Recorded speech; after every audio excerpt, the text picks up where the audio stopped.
Yes, started. Saumya माता जी आप share करती है ना? हरे कृष्णा। सौम्या माता जी आप शेयरिंग कर रही है ना? हरे कृष्ण। सौम्या माता जी अनम्यूट करें। हाँ, वो अनम्यूट ही। अनम्यूट ही है, उनको होस्ट बनाना पड़ेगा। हाँ नहीं, आवाज तो आ सकती है बगैर होस्ट के। अच्छा, सौम्या माता जी आप सुन रहे हैं? हेलो। हरे कृष्ण सौम्या माता जी, आपकी आवाज नहीं आ रही माता जी, थोड़ा माइक आगे करें। माता जी आपकी आवाज नहीं आ रही। माइक में कुछ प्रॉब्लम है या तो वॉल्यूम कम रखा हुआ है। नहीं आ रही माता जी। नहीं आ रही माता जी। चलिए कोई बात नहीं प्रभु जी, छोड़ दीजिए, मैं शेयर कर देती हूँ, आप मुझे होस्ट बना दीजिए सर। अरे माता जी उनको अपना भी पोर्शन बोलना है ना। माता जी मुझे अभी मैं मोबाइल पे ऐड हुई हूँ। हाँ अभी आएगा, अभी आएगा जी, मैं लैपटॉप में भी कनेक्टेड हूँ माता जी, क्योंकि उसी में ही मैं शेयर करूंगी। तो लैपटॉप आप से। कौन से है? मैं दोनों में ही हूँ माता जी एक SOU वाला है और एक SAU वाला है, तो किसमें कब बनाना है आपको? दोनों का वो यू है माता जी। नहीं माता जी चेक करें, एक में A है एक में O है। आप मुझे हैंड तो रेस करें माता जी तो प्रभु जी को आसानी रहेगी। मैं माता जी हैंड की हूँ माता जी। नहीं, इन्होंने जो ये शेयर किया तो है ना, किसने किया शेयर? ये मैंने ही किया है माता जी। हाँ तो हो तो प्रभु गया जी। फिर शेयर। हाँ, ठीक है, ओके। हाँ चलो हो गया। और माता जी एक को म्यूट कर दे, आपकी दोनों माइक्स ऑन है। और भी सभी लोग जो नहीं बोल रहे हैं वो म्यूट कर लें अपने आप को।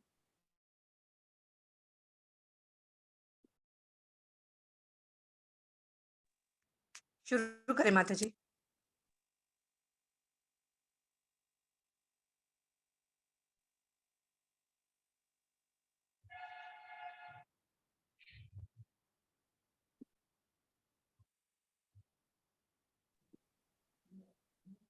सौम्या माता जी आप दोनों जगह से म्यूट है, अनम्यूट करें।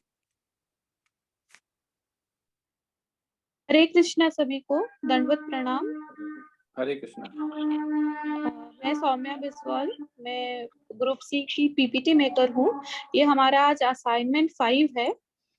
तो ये हमने सारे डिवोटीज जो हैं सब मिलके हमने बनाया है। हमने 9 डिवोटीज है हमारे ग्रुप में, हम सब ने मिलकर ये प्रेजेंटेशन बनाए हैं। तो मैं शुरू करती हूँ मंगलाचरण से। ओम नमो भगवते वासुदेव।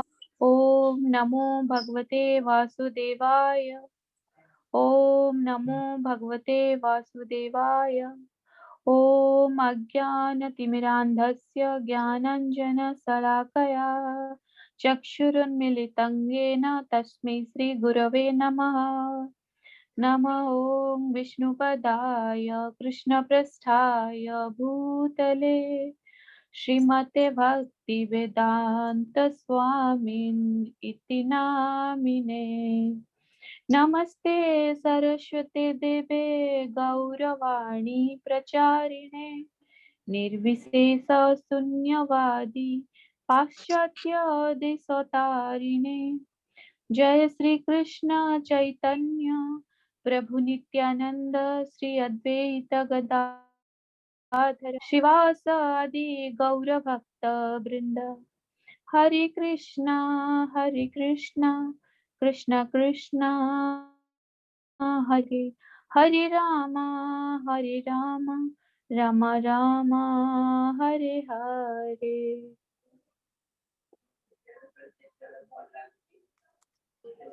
तो अभी मैं ये प्रेजेंटेशन शुरू करना चाहती हूँ सुनीता शर्मा माता जी के साथ। सुनीता शर्मा माता जी, आपका जो प्रश्न था वो प्रश्न को आप व्याख्या कीजिए माता जी। हरे कृष्णा माता जी। हरे कृष्णा प्रभु जी, दंडवत प्रणाम। हरे कृष्णा सभी को। मैं सुनीता शर्मा ग्रुप सी से। मेरा प्रश्न है भगवत गीता 2.72 श्लोक और तात्पर्य के संदर्भ में निर्वाण का उसके सही परिप्रेक्ष्य में परिभाषित करें। निर्वाण का अर्थ है भौतिकवादी जीवन का अंत। बौद्ध शैली के अनुसार इस भौतिकवादी जीवन के पूरा होने पर केवल शून्य शेष रह जाता है। और कोई इच्छा नहीं, कोई ख्याल नहीं। लेकिन वैष्णव मन ऐसा नहीं, उसकी तो इच्छा है भगवान के दर्शन करना, भगवान की सेवा करना, भगवान की पूजा करना। भगवत गीता की शिक्षा बहुत से अलग है। वह बताती है कि वास्तविक जीवन का शुभारंभ इस भौतिक जीवन के पूरा होने पर होता है। जो मनुष्य ब्राह्मी स्थिति यानी कि आध्यात्मिक स्थिति को पा लेता है, वह मनुष्य संसार से मोहग्रस्त नहीं होता। उसकी चेतना प्रकाशित हो जाती है। उसे क्या क्या नहीं, वह इस भ्रम में नहीं होता, क्योंकि उसकी बुद्धि जागृत अवस्था में होती है। मोह क्या है? मोह एक प्रकार का भ्रम है। जैसे रात के अंधेरे में हम सांप को रस्सी समझकर पकड़ ले, तो क्या सांप हमें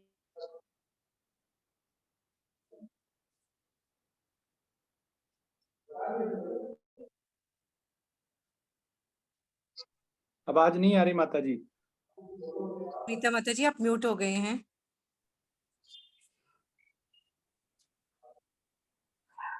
हरे हरे कृष्ण कृष्णा। जी हाँ प्रभु जी, थोड़ा सा, हाँ माता जी, वो नेटवर्क प्रॉब्लम हो रहा है थोड़ा आज काट। इसी प्रकार हम संसार के में मोह के कारण किसी वस्तु को पकड़ लेते हैं और किसी व्यक्ति से आसक्त हो जाते हैं, तो उससे दूर होने में हमें बहुत दुख प्राप्त होता है।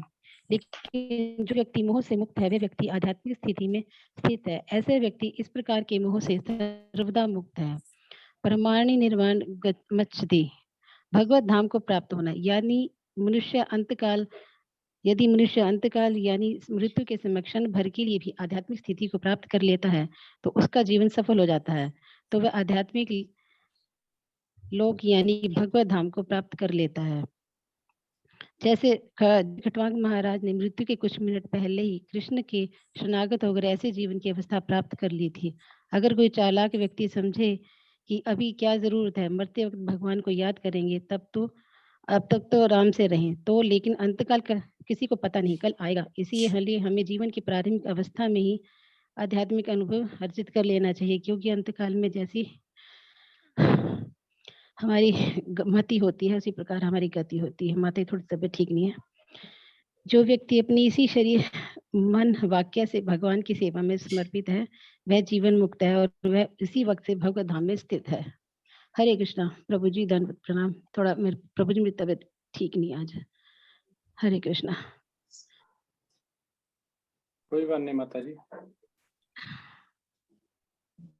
धन्यवाद माता जी। जी सुनीता शर्मा माता जी का तो हो गया, अभी अनीता माता जी का है। हरे कृष्णा प्रभु जी। हरे कृष्णा प्रभु जी। हरे कृष्णा सभी को। मैं अनीता खंडेलवाल ग्रुप सी से हूँ। मेरा प्रश्न है, भगवत गीता अध्याय 2 के 31 से 37 श्लोकों में पाए गए कर्म कांड पर अर्जुन को कृष्ण के निर्देशों का सारांश दे। ये निर्देश अध्याय 2 के कृष्ण के बाद के निर्देशों से इस प्रकार भिन्न है। इन श्लोकों में भगवान सकाम कर्म यानी निर्धारित कर्तव्यों का पालन करने की सलाह देते हैं। वहीं दूसरी तरफ बाद के श्लोकों में भगवान निष्काम कर्म करने की भी सलाह देते हैं, जो एक दूसरे से पूरी तरह से भिन्न है। अर्जुन कहते हैं कि यदि वह विजयी होता है तो अपनों को मारकर कोई आनंद नहीं होगा। अर्जुन के तर्क का उत्तर देते हुए भगवान कहते हैं, यदि तुम अपने धर्म का पालन करते हो तो विजय या पराजय दोनों में ही आनंद होगा। या तो मारे जाने पर स्वर्ग जाओगे और यदि जीत गए तो पृथ्वी का साम्राज्य भोगोगे। इस विधि को सकाम कर्म कहा गया है, यानी कर्म कांड, किसी कामना से किया गया कार्य। एक क्षत्रिय का कर्तव्य है कि वह युद्ध करे। वो क्षत्रिय सौभाग्यशाली हैं जिनके लिए इस तरह के धार्मिक युद्ध के अवसर स्वतः आते हैं, जो कि स्वर्ग के दरवाजे खोलते हैं। किसी धार्मिक युद्ध में मारे जाने या मरने पर स्वर्ग प्राप्त होता है, नरक नहीं। आत्मा की अमरता का सिद्धांत अनावश्यक हिंसा की अनुशंसा नहीं करता, किंतु एक कर्मनिष्ठ क्षत्रिय द्वारा अयोग्य राजाओं को मार देने के महान कारण के लिए कर्तव्यनिष्ठ युद्ध एक धार्मिक हिंसा है, जिसे परमेश्वर द्वारा अनुमोदित किया गया है। अपने कर्तव्यों की उपेक्षा करने पर पाप लगेगा। योद्धा के रूप में तुम अपनी कीर्ति खो दोगे और लोग सदैव तुम्हारे अपयश की चर्चा करेंगे। सम्मानित व्यक्ति के लिए अपयश तो मृत्यु से भी बढ़कर है। इससे तो अच्छा है युद्ध में मर जाना। निंदा, जिन महान योद्धाओं ने आपको बहुत माना, वो आपको यह सोचकर तुच्छ समझेंगे कि आपने युद्ध के मैदान को केवल डर कर छोड़ दिया। आपके विरोधी आपकी क्षमता सामर्थ्य की आलोचना करते हुए निर्दयी शब्द बोलेंगे। इससे बढ़कर पीड़ादायक और क्या हो सकता है एक निष्कपट निष्कंटक योद्धा के लिए। भगवान श्री कृष्ण का कहना है कि दुर्योधन और कर्ण जैसे यह नहीं सोचेंगे कि अर्जुन ने अपने भाइयों और पितामहों के लिए करुणा से युद्ध के मैदान को त्याग दिया।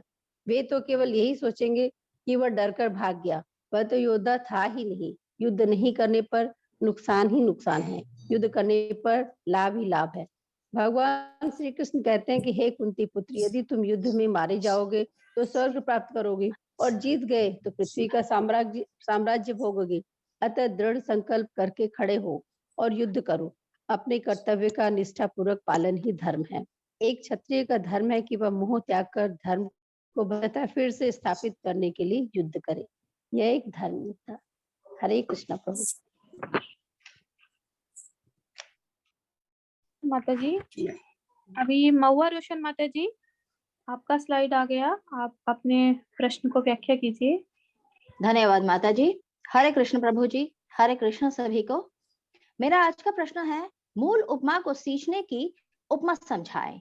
आत्मा भगवान में विश्वास केवल एक केंद्रित विचार है।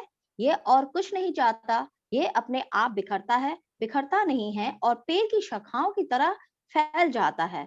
जिस प्रकार एक वृक्ष जड़ में जल सतही पत्तियों और शाखाओं में वितरित हो जाती है, कृष्ण भावनामृत में व्यक्ति प्रत्येक सर्वोच्च सेवा कर सकता है, अर्थात स्वयं, परिवार, समाज, देश, मानवता आदि। मनुष्य जो कुछ भी करता है उसका मन भगवान में दृढ़ता से लगा रहता है। जब कोई कृष्ण भावनामृत में स्थित होता है तो सभी कार्य सरलता से होती है, क्योंकि वह अच्छे और बुरे जैसे दोनों प्रकार के विचार के अधीन नहीं रहती। वह अपने कर्मों का फल ईश्वर को अर्पण करता है। कार्य के फल में से कुछ भी भोगने की इच्छा नहीं होती। जिन लोगों ने इस एकनिष्ठ विश्वास को विकसित नहीं किया है, वे अपने मन को संसार के विभिन्न वस्तुओं में लगाते हैं, विभिन्न प्रकार के उनका आनंद लेते हैं और एक वस्तु से दूसरे वस्तु पर कूदते रहते हैं। उनमें मन की एकाग्रता नहीं होती, क्योंकि उनमें आस्था नहीं होती। जैसे कि किसी कांच से गुजरने वाली सूर्य की विभिन्न किरणें एक हो जाती हैं तो उससे उत्पन्न गर्मी को वस्तुओं को जलाने में समर्थ होती है, पर जब यह किरणें अलग हो जाती हैं तो उनमें ऐसी कोई शक्ति नहीं होती। इसी तरह जब मन एकाग्र हो जाता है उसमें उन्मुक्त शक्ति आ जाती है। इसीलिए जरूरी यह है कि अपने मन को एकाग्र करके एक केंद्र बिंदु पर लगाया जाए। यह तभी संभव है जब मनुष्य संसार की उन विभिन्न वस्तुओं से उत्कृष्ट ना हो जिन्हें वो पाना चाहता है या भोगना चाहता है। इसीलिए शक्ति प्राप्त करने का एकमात्र तरीका यह विश्वास है कि आत्मा ही और बाकी सब कुछ एक छाया मात्र है। इस आध्यात्मिक सत्यों में विश्वास रखते हुए हम मनुष्य को कर्म योग का अभ्यास करते रहना चाहिए। धन्यवाद। हरे कृष्ण प्रभु जी। धन्यवाद सभी को। धन्यवाद माता जी। अभी पद्मिनी राजावत माता जी, आप अपने स्लाइड्स को आगे ले चलिए माता जी। सभी को हरे कृष्णा, दंडवत प्रणाम प्रभु जी। मैं पद्मिनी राजावत ग्रुप सी से हूँ।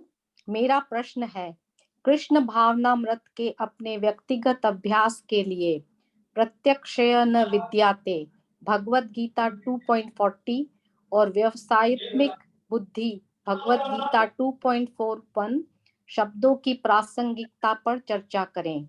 श्लोक 40 के संदर्भ में। कृष्ण भावनामृत में न तो हानि होती है न ही हास। हास का मतलब होता है जरा सा भी जो प्रयास और प्रगति आपने की है उसमें कभी कमी नहीं आती है, गिरावट नहीं होती है। इस संसार में सब कुछ स्वाभाविक रूप से कम होता है, किंतु इस जीवन में यदि हम सफलता प्राप्त नहीं कर पाते तो अगले जीवन में वहीं से आरंभ करते हैं। इस जीवन में हम जो भी कुछ करते हैं वो आने वाले समय में भी हमारा है। हम कोई भी कोशिश डालते हैं तो हमें घबराहट नहीं होनी चाहिए कि मुझे सफलता मिलेगी या नहीं मिलेगी। जितनी भी सफलता मिलेगी वह हमारी बढ़त लाभ ही है, उसमें कोई नुकसान नहीं है। श्लोक 41 के संदर्भ में एक मजबूत विश्वास कि कृष्ण भावनामृत से व्यक्ति जीवन की उच्चतम पूर्णता को प्राप्त कर सकेगा व्यावसायिक बुद्धि कहलाती है। एक बुद्धिमान व्यक्ति कृष्ण भावनामृत रूपी तलवार से भौतिक आसक्तियों का पेड़ काटने का प्रयास करता है। श्रीमद् भगवत गीता को आचरण में लाना है, ऐसा निश्चय पक्का होना चाहिए। यदि हमारा मन, बुद्धि और इंद्रियों का ध्यान एक जगह केंद्रित है तो हम जीवन के परम लक्ष्य को प्राप्त कर सकते हैं। मनुष्य जीवन का लक्ष्य है सच्चे गुरु से जीवन के सच्चे अर्थ को जानना। श्री भगवान कहते हैं कि उनसे बढ़कर कोई परतत्व या अंतिम लक्ष्य नहीं है। हरे कृष्णा। धन्यवाद माता जी। अभी लवलीन कोहली माता जी का है। माता जी। जी, हरे कृष्णा प्रभु जी, दंडवत प्रणाम। हरे कृष्णा सभी भक्तों को। मेरा भगवत गीता का दूसरे अध्याय का 55 to 71 तक के श्लोक हैं और मेरा प्रश्न ये है कि यथा उल्लेखित स्थिति प्रज्ञा के कम से कम 4 गुणों की सूची बनाइए और समझाइए कि उन्हें विकसित करने से आपको अपने संबंधों को बेहतर बनाने में कैसे मदद मिलेगी। जो आत्मा में ही आत्मा से ही संतुष्ट रहता है, इस अवस्था की स्थिति प्रज्ञा कहते हैं। पुरुष अपने गुणों से पहचाना जाता है, उसी तरह कृष्ण भगवान की दिव्य चेतना से युक्त व्यक्ति अपने विशेष लक्षणों से पहचाना जाता है। ये गुण एक वैष्णव में आता है जो शुद्ध अवस्था को प्राप्त होता है, जिसका हृदय लोभ, क्रोध, राग, भय से मुक्त हो जाता है, यानी इंद्रिय जगत से इसका कोई नाता नहीं रहता है। इस तरह विशुद्ध हुआ मन संतोष प्राप्त करके दिव्य अवस्था को प्राप्त होता है। आत्म साक्षात्कार के में होकर कृष्ण भावनामृत होता है। कर्म करते हैं पर कर्म के बंधन में नहीं बंधते। भगवान की विधि का अनुसरण करके हम भगवान की भक्ति करते हुए कृष्ण कर्म करते हैं। ऐसे शुभ अशुभ से विचलित नहीं होता है, वह पूर्ण रूप से ज्ञान में स्थिर होता है। जिस प्रकार कछुआ अपने अंगों को संकुचित कर ले अपने खोल में कर लेता है, उसी तरह मनुष्य इंद्रिय विषयों को खींच लेता है। वह दृढ़तापूर्वक अपनी चेतना को दिव्य स्तर तक लेकर जाता है। विद्वान, ऋषि, दार्शनिक तथा आध्यात्मिकवादी इंद्रियों के वश में लगा रहते हैं, परंतु बड़े से बड़े योगी भी इंद्रियों का भोग बन जाते हैं। इंद्रियों को वश में करके पूर्ण रूप से कृष्ण भावना में होकर इंद्रियों को संयम रखकर भगवान की लगाता है और उच्च स्तर को प्राप्त होता है। कृष्ण भावनामृत इतनी सुंदर वस्तु है कि भौतिक भोग स्वतः निरस्त हो जाते हैं। जिस प्रकार जब सर्वश्रेष्ठ स्वाद को चखने के बाद दूसरी चीजों का स्वाद स्वादहीन लगता है, मन जब स्थिर होकर उच्च ज्ञान को प्राप्त होता है तब भौतिक आसक्ति से विरक्ति प्राप्त करता है। अपने पूर्ण रूप से कृष्ण भावनामृत होकर वश में करता है। अध्यात्म को प्राप्त हुए बिना हम इंद्रियों भोग से विरक्त नहीं होते। इंद्रियां सर्प के समान हैं जिनका वेग बहुत तेज रहता है, इसीलिए इसको नियंत्रण में कर सकते हैं। उसी प्रकार हमें शास्त्रों का अध्ययन करके नियम अनुसार भगवान की भक्ति में नियंत्रण लगे रहना चाहिए। स्थिति प्रज्ञा से कृष्ण भावना में हम स्थिर होते हैं। संसार के तीनों ताप मिट जाने से हमारे सभी संबंध अच्छे और बेहतर होते हैं। शांति और सुख को प्राप्त होता है। धन्यवाद। हरे कृष्णा सभी को दंडवत प्रणाम। धन्यवाद माता जी। धन्यवाद। अभी मेरा स्लाइड है, मेरा स्लाइड आ गया। हरे कृष्णा सभी को दंडवत प्रणाम। मेरा जो प्रश्न था, समुद्र में प्रवेश करने वाली नदियों की सादृश्यता समझाइए, जो कि भगवत गीता चैप्टर 2 के श्लोका नंबर 70 के रेफरेंस में है। तो मैं उस श्लोका के थ्रू ही ये उत्तर देना चाहूंगी। आपूर्यमाणमचल प्रतिष्ठं समुद्रमाप प्रविशन्ति यद्यत् तद्मा यं प्रविशन्ति सर्वे शांति न कामी। जिस प्रकार से समुद्र उसमें निरंतर मिलने वाली नदियों के जल के प्रवाह से विक्षुब्ध नहीं होता, उसी प्रकार से जो ज्ञानी होते हैं वो अपने चारों ओर इंद्रियों के विषयों के आवेग के पश्चात भी शांत रहते हैं, न कि उस मनुष्य की भांति जो कामनाओं को तुष्ट करने के प्रयास में लगा रहता है। विशाल समुद्र में निरंतर नदियों के जल के प्रवाह से जलमग्न होने के पश्चात भी इतनी क्षमता होती है कि वो अपनी विक्षुब्ध न होने की अपनी स्थिति को बनाए रखता है। संसार की सभी नदियां निरंतर समुद्र में मिलकर खाली भी हो जाए, तब भी समुद्र ना तो अतिप्लावित और ना ही खाली हो सकता है। श्री कृष्ण द्वारा प्रयुक्त अपूर्यमाण मचल प्रतिष्ठं, जिसका अर्थ है सभी ओर से जलमग्न होना, तो ये शब्द यह व्यक्त करता है यहाँ कि यदि नदियां वर्षा ऋतु में निरंतर अपना सारा जल सागर में बहाते रहे, तब भी समुद्र में बाढ़ नहीं आ सकती। इसी प्रकार से आत्मज्ञानी जो होते हैं, उनके शरीर की आवश्यकता की पूर्ति हेतु इंद्रियों के विषयों का भोग कर या उनसे वंचित रहते हुए दोनों परिस्थितियों में शांत और स्थिर रहता है। केवल ऐसा एक संत ही वास्तविकता शांति पा सकता है। हरे कृष्णा। सभी को दंडवत प्रणाम। अभी रक्षा सिंह माता जी, आप अपना प्रश्न के उत्तर को व्याख्या करें। श्रील प्रभुपाद जी की जय। हरे कृष्णा प्रभु जी। हरे कृष्णा सभी भक्तों को। मैं रक्षा सिंह ग्रुप सी। मेरा प्रश्न है, पानी पर नाव की सादृश्यता की व्याख्या करें।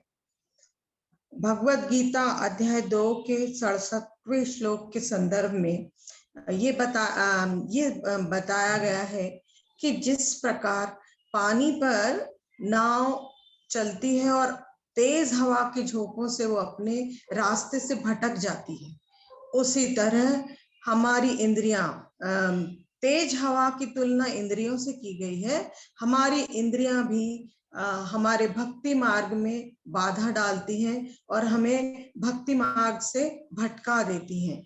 तो प्रभुपाद जी कहते हैं कि यदि आपको अपने मन को वश में रखना है, अपने इंद्रियों को, तो उसके लिए एक सरल विधि यही है कि अपने समझ को भगवान की सेवा में, उनकी आराधना में लगाए रखें। तभी ये मन को वश में करने की बहुत सरल और सीधी विधि है। हरे कृष्णा प्रभु जी। हरे कृष्ण। उत्तर है हेमांगिनी देसाई माता जी, उनका स्लाइड्स आ गया है। माता जी ये जो आपका लास्ट ही है, आई थिंक सारे डिवोटीज का हो गया, तो आप अपने प्रश्न के उत्तर को यहाँ पर व्याख्या कीजिए और ये प्रेजेंटेशन को यहीं पर अंत के लिए ले जाइए।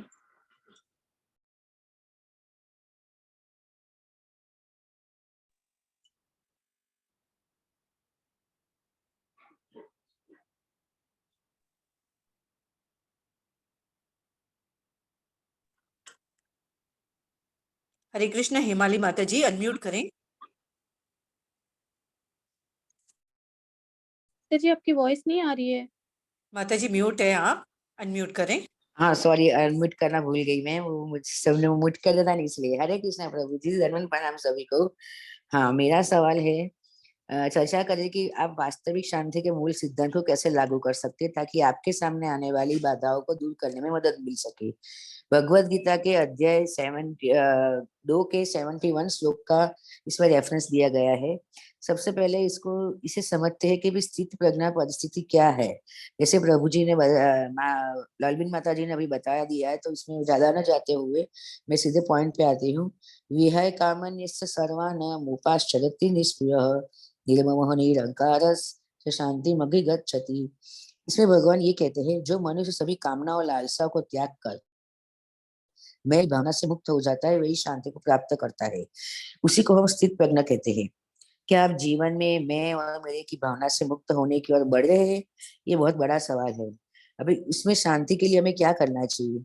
वह व्यक्ति जो सभी भौतिक इच्छाओं को त्याग देता है और लालच, स्वामित्व, अहंकार की भावना से मुक्त होता है, वही परम शांति को प्राप्त करता है। ये भगवान जी हमें कह रहे हैं। तो उस भगवान इस श्लोक में जो सूची बता रहे हैं कृष्ण को, उसमें ये कह रहे हैं कि हमें क्या क्या छोड़ना चाहिए ताकि हमें पूर्ण शांति मिले। भौतिक इच्छाएं, लालच, अहंकार, स्वामित्व, भौतिक इच्छाएं। आजकल हर एक मनुष्य को बहुत सारी भौतिक इच्छा होती है, हमें ये चाहिए वो चाहिए, नहीं मिला मन की शांति भंग हुई। लालच, अगर हमें ₹1,00,000 मिला है तो 5 लाख चाहिए, 5 हो तो 50 चाहिए। ये लालच हमें शांति से बैठने नहीं देती।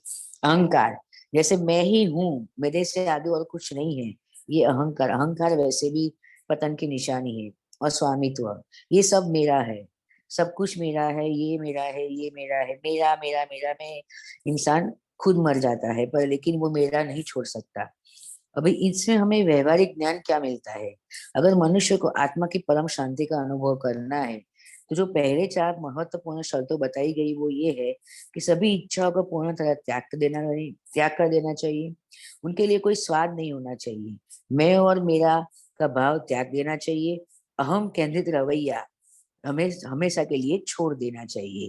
हरे कृष्णा प्रभु जी, दंडवत प्रणाम सभी को। अभी मैं इस प्रेजेंटेशन को विराम देना चाहूंगी, उससे पहले एंडिंग प्रेयर करना चाहूंगी। वाञ्छं कल्पतरुभ्यश्च कृपा सिन्धुभ्यश्च एव च पतितानां पावनेभ्यो वैष्णवेभ्यो नमो नमः, वैष्णवेभ्यो नमो नमः, वैष्णवेभ्यो नमो नमः। हरे कृष्णा सभी को। दंडवत प्रणाम प्रभु जी। हरे कृष्णा। बहुत सुंदर। जब धन्यवाद। प्रभुपाद अमेरिका गए तो उनसे ये पूछा गया कि प्रभुपाद आप क्यों यहाँ आए और ये मंदिर खोले हैं, तो इसका पर्पज क्या है? तो उन्होंने बोला कि लोग तो यहाँ पे अमेरिका में देखा पैसे लेते हैं और उसके बाद भोजन देते हैं। तो बोला हम 3 चीजें यहाँ कराने आए हैं। आप आओ, नाचो, मतलब जो जिस तरह का हम जब रथ यात्रा होती वैसा वाला नाचो, और खाओ और मौज करो। बोला ऐसा मिलेगा कहीं कि फ्री का खाना, नाचना भी फ्री का और मौज भी फ्री की? पर उन्होंने बोला कि बैसड़प जो होते हैं वो बैसड़प कल्चर को, एक दूसरे के बैसड़प, सीनियर बैसड़प वो जूनियर को सिखाता है, जूनियर कनिष्ठ भक्त को, मध्यमा है वो कनिष्ठ को सिखाता, उत्तमा है तो हमें धीमे धीमे कृष्ण भक्त बनना है, मतलब बैसड़प भक्त बनना है। तो अभी हम देख रहे हैं जितनी भी माता जी हैं किसी ने बैसड़प जो कैरेट तिलक धारण करना चाहिए वो नहीं किया हुआ है, किसी एक का भी मैं नहीं देख पा रहा हूँ। तो ये क्या है कि हम कृष्ण को मानते तो हैं, ठीक है, लेकिन हम ला नहीं पा रहे, लेगेसी में नहीं ला पा रहे। हम मानते तो हैं, हम गीता पढ़ रहे हैं, तो कृष्ण भी तो हमें देख रहा होगा कि आपके मन में क्या चल रहा है। जैसे हमारे दर्द होता है, प्रभुपाद बोलते हैं कि किसी के दर्द होता है तो वो दर्द वाला ही जानता है कितना दर्द हो रहा है, लेकिन उसके अलावा जो आत्मा परमात्मा है वो जानता है।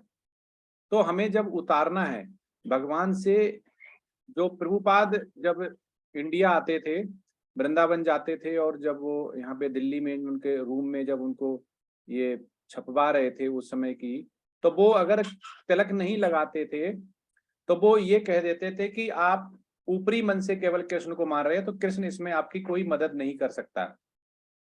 तो ये हम लोग जब भी कुछ प्रेजेंटेशन करते हैं तो हमें बिल्कुल भावहीन, मतलब कृष्ण को धारण करना है।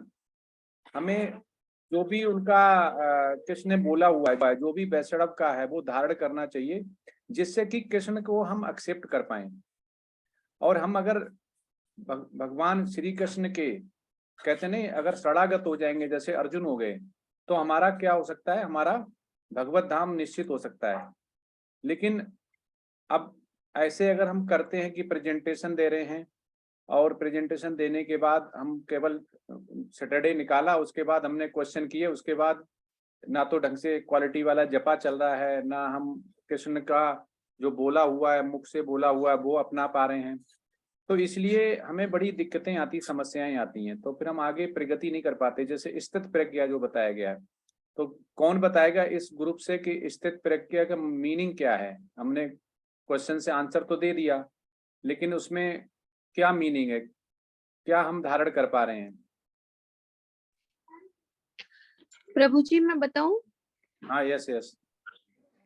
मैं जितना समझी हूँ प्रभु जी, स्थित प्रज्ञा का अर्थ ये है कि किसी भी परिस्थिति में विचलित नहीं होना है। मतलब ज्यादा सुख, अगर बहुत ज्यादा हैप्पीनेस हमें मिल गया है तो उसमें हमें ज्यादा रिएक्टिव होने की जरूरत नहीं, बहुत ज्यादा खुश होने की भी जरूरत नहीं है। एंड सिमिलरली जब हमें कोई दुख आता है तो उतना हमें टूट जाना नहीं है, ना ही उतना दुख मतलब दुखी होना है। तो एक बैलेंस मेंटेन करके रखना है, माइंड को कंट्रोल करते हुए।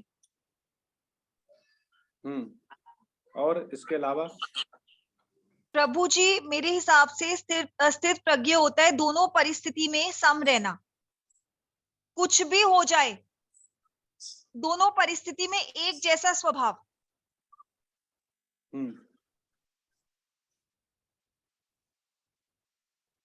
उसके अलावा प्रभु जी, मन की भावनाओं से मुक्त होना, अच्छे विचार बुरे विचार जो भी आ रहा है उसे एक स्थिर करना मेरे हिसाब से। हरे कृष्ण प्रभु जी, द्वंद्वों से दूर रहना, हर सुख दुख हर स्थिति में सम रहना। प्रभु जी, जो इच्छाओं से विचलित नहीं होते, क्योंकि हमारे अंदर जब तक हम जीवित हैं हमारे अंदर इच्छाएं वैसे ही आती रहेंगी जैसे नदियों का प्रवाह होता है। तो पर हमें उन इच्छाओं की मतलब कि स्थिर प्रज्ञ वो है जो इच्छाओं के आने से विचलित नहीं होता और अपने बैलेंस रहता है, अपना काम करता रहता है भगवान की सेवा भाव से। पूरी हो गई तो भी ठीक है, नहीं पूरी हुई तो भी विचलित नहीं होता, वो इच्छाएं उस पर हावी नहीं होती। हरे कृष्ण प्रभु जी। हरे कृष्ण। जिस व्यक्ति इंद्रिय तृप्ति की समस्त इच्छाओं का परित्याग कर देना और इच्छाओं से रहित जीवन का पालन करना, जिसने ममता त्याग दे, अहंकार से रहित, वही स्थित प्रज्ञ कहलाता है। हाँ माता जी, बिल्कुल सही बोला आपने।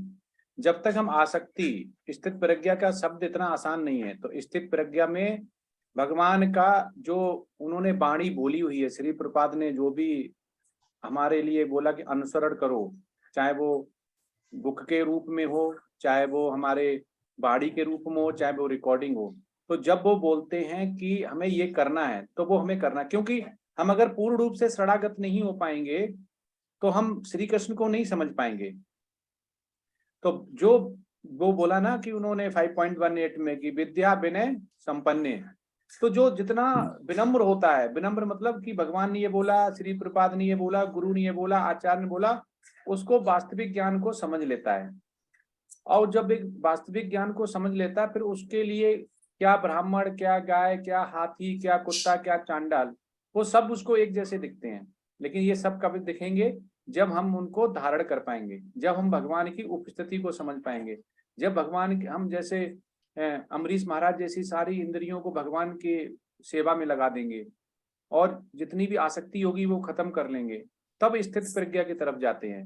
तो स्थित प्रज्ञा की तरफ जब हम जाते हैं तो हम सभी जो आचार्यों ने बोला हुआ है वो सभी को मानते हैं, चाहे वो जाति भेद है, चाहे वो नस्ल भेद है, रंग भेद है, चाहे वो धनी गरीब ऊंच नीच, कृष्ण भावना भावित है, कृष्ण भावना भावित नहीं है, चांडाल है, मांस खाने वाला, सब एक जैसा। लेकिन वो एक जैसा जब आता है कैसे? कि जब हम जान लेते हैं कि शरीर अलग है, आत्मा अलग है, और उसके विज्ञान को समझ जाते हैं और सभी में भगवान की आत्मा और परमात्मा को सभी में एक जैसा देखते हैं।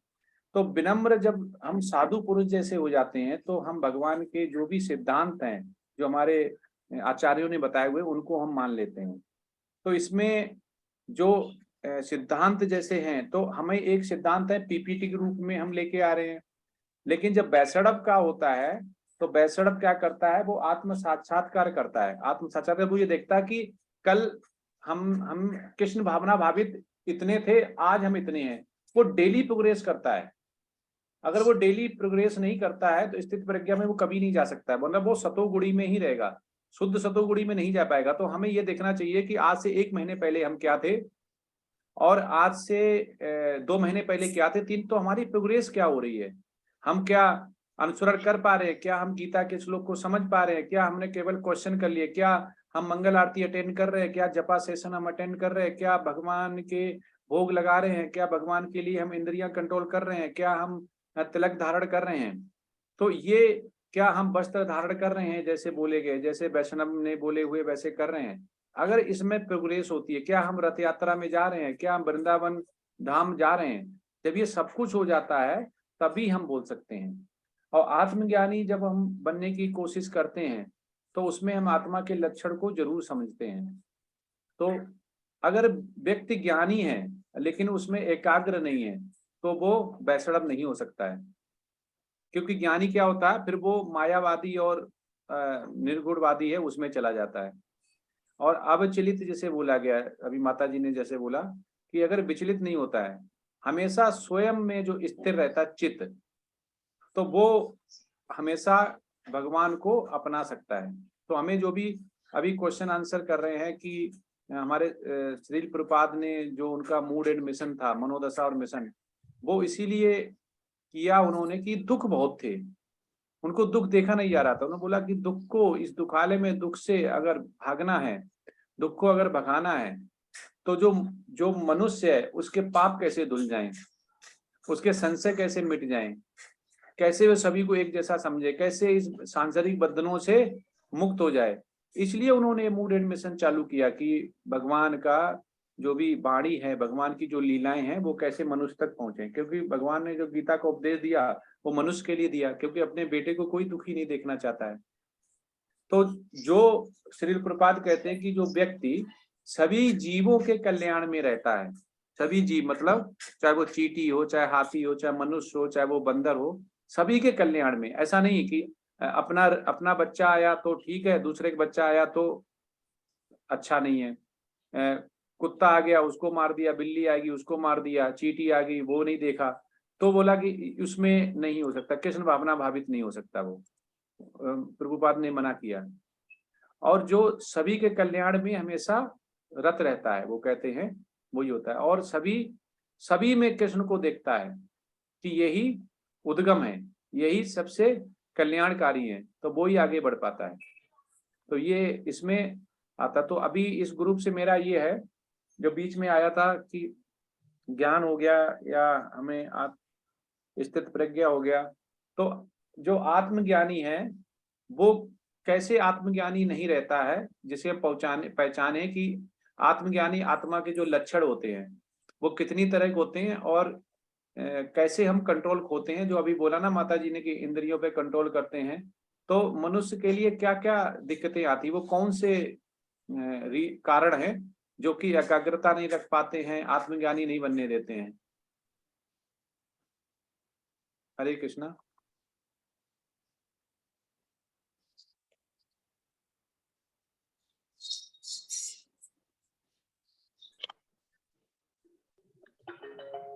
हरे कृष्ण प्रभु जी। बताइए, आत्मज्ञानी आत्मा के लक्षण, जैसे बोलते हैं कि शरीर में ये कमियां हैं, इंद्रियों का ये है, इसकी वजह से नहीं कर पाते हैं, एकाग्रता नहीं ला पाते हैं, अविचलित हो जाते हैं, इंद्रियां कंट्रोल नहीं कर पाते, इच्छा को कंट्रोल नहीं कर पाते हैं। हरे कृष्ण। अनुराधा माता जी। हरे कृष्ण माता जी। मैंने प्रश्न के लिए हाथ नहीं उठाया, मैंने दूसरी ओके। उठाया। हरे कृष्ण। सुमन माता जी। हाँ प्रभु जी, जो संतुष्ट रहता है पूर्णता, वो लक्षण क्या, आत्मज्ञानी आत्मा के लक्षण है ना, और या 6। फिर जो जी जी प्रभु जी, वो लक्षण बताइए 6 क्या होते हैं। हमें अगर लक्षण नहीं पता होंगे तो हम कैसे कृष्ण भावना भावित होंगे, कैसे शुद्ध सतोगुणी में जाएंगे। हमें पता तो होना चाहिए ना कि वो लक्षण क्या है। आप सोच लेंगे हम शुद्ध सतोगुणी में हैं, लेकिन आपको भगवान के हिसाब से, श्री प्रभुपाद के हिसाब से आप तो रजोगुण में हैं। तो रजोगुण, तमोगुण, सतोगुण में जो क्वालिटीज हैं, जो लक्षण हैं, वो मनुष्य के कैसे पता चलते हैं, किस वेग, जो जिन्हें बोलते हैं ना इंद्रियों के वेग, वो क्या वेग हैं, कितनी तरह के होते हैं, वो क्या हैं, तब आप समझ पाएंगे कि कृष्ण भावना भावित कैसे हो सकते हैं। हरे कृष्ण। ज्योति माता जी। हरे कृष्णा प्रभु जी, दंडवत प्रणाम प्रभु जी। मेरे हिसाब से आत्मज्ञानी वो होता है जिसको अपना खुद का और परमात्मा का शाश्वत संबंध पता होता है, और उसकी सारी इंद्रियां परमात्मा का स्मरण और सेवा में लगी रहती हैं। जैसे एक अम्बरीश महाराज का उदाहरण दिया था, उनको, चाहे वो महाराज थे, पर उनको अपना और भगवान का शाश्वत संबंध पता था, और उनकी सारी इंद्रियां भगवान की सेवा में लगी थी, तो वो आत्मज्ञानी है।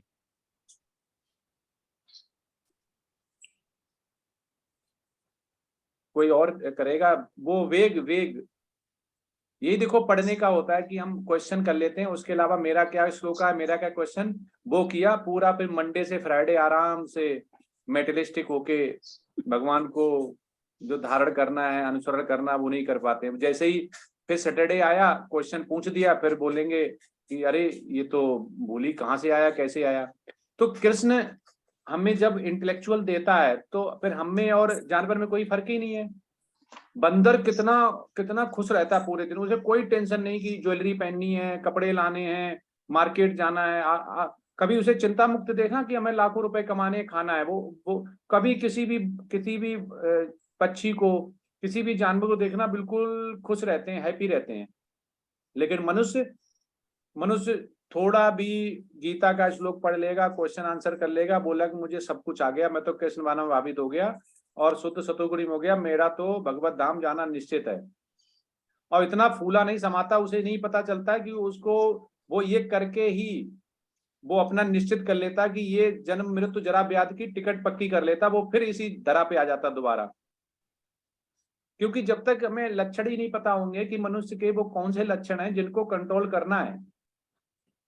तो प्रभुपाद बहुत अच्छा एग्जाम्पल देते हैं कि जो मनुष्य ये सोचता है कि मुझे सब कुछ आता है, वो गीता को पढ़ के उसका तात्पर्य अगर बता दे तो समझ जाएंगे वो आध्यात्म हो गया है।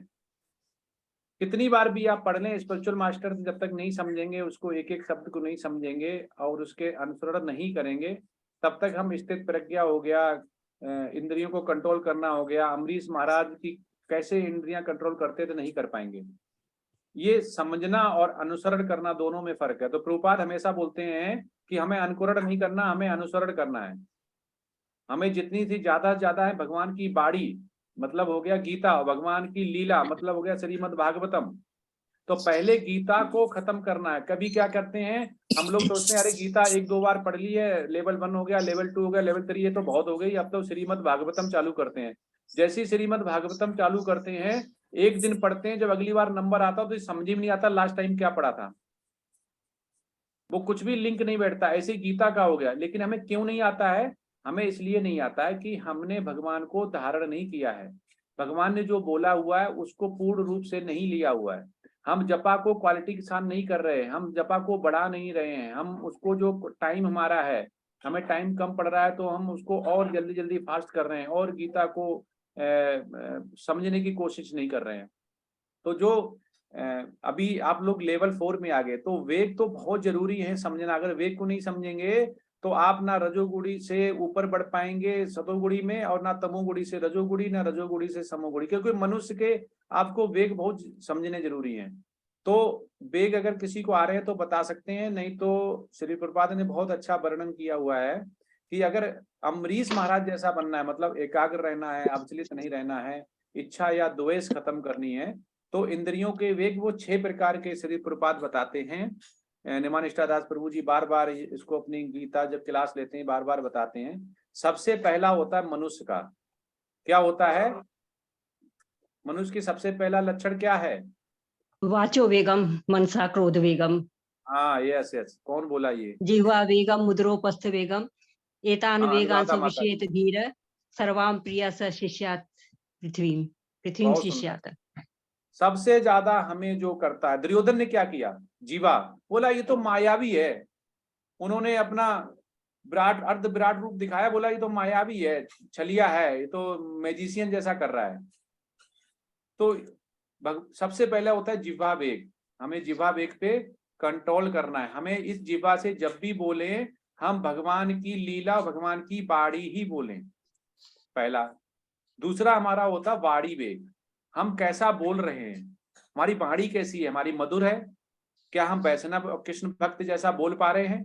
कभी एक वैष्णव को देखना, जो प्योर वैष्णव होगा वो बहुत ही मधुर बोलेगा, कभी आपको आहित नहीं करेगा जब तक कि उसका इंटेंट क्लियर ना हो। 2 वैष्णव भी अगर लड़ेंगे तो वो कृष्ण के लिए लड़ेंगे। तो ये दूसरा हो गया। तीसरा होता है क्रोध वेग।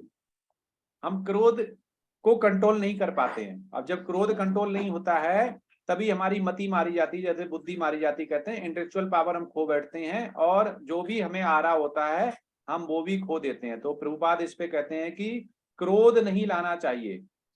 प्रभुपाद एक बार मायापुर से कार से जा रहे थे कलकत्ता, तो रास्ते में अम्बेसडर गाड़ी थी उनके पास, प्रभुपादा बुक में है। तो उसमें उनका एक्सीडेंट हो गया, मतलब गाड़ी जो ड्राइवर चला रहा था तो मजदूर कोई आ गया, तो मजदूरों ने घेर लिया। तो वो डर गए सारे जो और बैठे हुए थे, उसमें अंग्रेज भी थे और इंडियन भी थे। तो प्रभुपाद ने बोला कि गाड़ी साइड में लगाइए, तो वो सारे फावड़ा लेके आ गए। तो उन्हें बड़ा डर लगने लगा। प्रभुपाद बोला कोई बात नहीं। तो प्रभुपाद ने उनको 10 का नोट दिया, जिसको घूस बोल सकते हो आप, और बोले कि प्रभुपाद ये तो बड़ा गलत है, आप तो कह रहे हैं कि भगवान की कृष्ण भावना भावित करना, आप तो इनको पैसे पकड़ा रहे हो। तो प्रभुपाद तो काफी एक्सपीरियंस थे, उन्हें पता है कि यहाँ के लोग कैसे हैं, पैसे से ही मानेंगे, क्योंकि उनके चोट लगी तो उन्हें पैसे चाहिए। और वो अंग्रेज और जो और लोग बैठे हुए वो सोच रहे थे कि अरे प्रभुपाद ये क्या कर रहे हैं, तो बड़ा गलत कार्य कर रहे हैं, पैसे दे रहे हैं। और प्रभुपाद ने बोला कि कृष्ण भावना भावित होना चाहिए। तो उन्होंने पैसे देके जैसे तैसे 10 रुपए दिए, नहीं माना, बहुत पुरानी बात है, तो 20 रुपए दिए। 30 रुपए में वो मामला, जो चोट लगी थी उसने बोला 30 रुपए में हम इसको 5 रुपए की पट्टी करा लेंगे, 25 रुपए हमारे बच गए। वो खुश होके चले गए। अब जैसे ही आगे बढ़े तो जो इतने बैठे हुए थे शिष्य, उन्होंने बोला प्रभुपाद ये क्या किया, आप तो कह रहे हैं हम कृष्ण भावना भावित हैं, ये तो आपने पैसे दे दिए, क्या सिखा रहे हैं। प्रभुपाद बोले कि जब कृष्ण भावना भावित के लिए बचेंगे तब तो कृष्ण भावना भावित करेंगे। पहले तो भगवान ने ये बुद्धि दी हुई है कि कैसे यहाँ से निकलो। जब ये मारी देंगे तो कृष्ण भावना भावित कैसे करना है। बोला कि ऐसा ही कुरुक्षेत्र हमें किया कि पांडव सड़ागत हो गए। बोला हम तो यहाँ भगवान को सड़ागत हो गए, भगवान ने मुझे बुद्धि दी कि ऐसा करो तो बचोगे, उसके बाद आप भगवान की भक्ति कर पाओगे। तो प्रभुपाद यही कहना चाह रहे हैं इस मैसेज से कि आपको जैसी भी समस्या आए उसका तोड़ भगवान हमेशा देता है। आपको अगर बीमारी आती है तो अब ये ना सोचें कि हम भगवान की भक्ति कैसे करेंगे। भगवान को अगर शरणागत हो गए, कृष्ण आपकी रक्षा करेगा, वो बड़ी बीमारी को भी छोटी बना देगा। आप ठीक हो जाएं, स्वस्थ हो जाएं, टाइम पे मेडिसिन लें, दवा लें, ये ना सोचें कि भगवान आएगा वो मेरी वो भी डिसीज भी ठीक करेगा। नहीं, डिसीज आपको ठीक करनी है। जैसे प्रभुपाद ने पैसे देके डिसीज ठीक की, पहले अपना निकले वहां से, तब कृष्ण भावना भावित होके आगे चल पाए। तो ऐसा ही आपको इंटेलेक्चुअल पावर भगवान ने इसीलिए 84 लाख योनियां क्रॉस करके। तो ये हो गया आपका 3 हो गए। उसके बाद होता है मनोवेग। आप देखता है मन कैसे भागता है, चंचल, जिसको कंट्रोल करना बहुत मुश्किल होता है। और भूख तो इतनी लगती है कि आज भगवान का भोग लगा रहे हैं तो ठीक है, उसके पास भी हमें ऐसा खाने का मन करता है जिससे हमारी जिह्वा को टेस्ट आ जाए। टेस्ट के लिए लोग मीट खा रहे हैं, लोग दारू पी रहे हैं, सिगरेट, क्या है ये सब, क्या उसका उदर वेग, जो इतना भूख लगती है, पूरा दिन खाते रहते हैं, लेटे रहते हैं, खाते रहते हैं। उसके बाद उपस्थ वेग हो गया। तो ये 6 वेग अगर हम कंट्रोल कर लेते हैं तो हम अम्बरीश महाराज जैसी इंद्रियां कंट्रोल करके हम बन सकते हैं। तो ये चैप्टर 2 का जो अभी सार था वो यही था कि हमें 6 वेग जो हैं वो कंट्रोल करने हैं। हरे कृष्णा। अब स्टार्ट कर सकते हैं आगे। जी प्रभु जी। हरे कृष्णा। ग्रुप डी, रुमा माता जी पीपीटी शेयर करें और सभी डिवोटीज ग्रुप डी के अपने वीडियोस ऑन रखें। हरे कृष्णा प्रभु जी, दंडवत प्रणाम। हरे कृष्णा प्रभु जी, मैंने वीडियो के लिए हर बार की तरह दूसरा आईडी भी ऑन किया हुआ है, मेरे ही नाम से है, और उसमें भी हैंड रेस किया हुआ है और पोस्ट इसी से, क्योंकि लैपटॉप में ही। जिससे आप बोल रही हैं वो तो चेहरा दिख रहा, दूसरा वाला तो ये लग रहा है जैसे निगेटिव हो। वो ना एक्चुअली प्रभु जी मेरा कैमरा खराब है, वो मतलब खराब नहीं है लेकिन वो लाइट में नहीं काम करता, तो मैंने दूसरा आईडी से भी सेम नाम से ऑन किया हुआ है। प्रभु जी जिसमें माइक नहीं है उससे बनाना है, जिसमें माइक का ऑप्शन नहीं है। हाँ ठीक है, बना दिया हमने।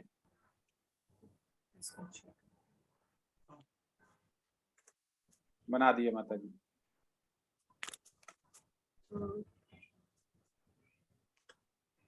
नहीं, जिसमें माइक नहीं है, नहीं जिसमें माइक है हर्षा माता जी, आपने उल्टा करा। अच्छा सॉरी माता जी, सॉरी सॉरी, उसको भी बना देते हैं। उसको भी बना दीजिए प्रभु जी, दूसरे को भी बना दे। यस यस, कर दिया माता जी, दोनों में है अभी।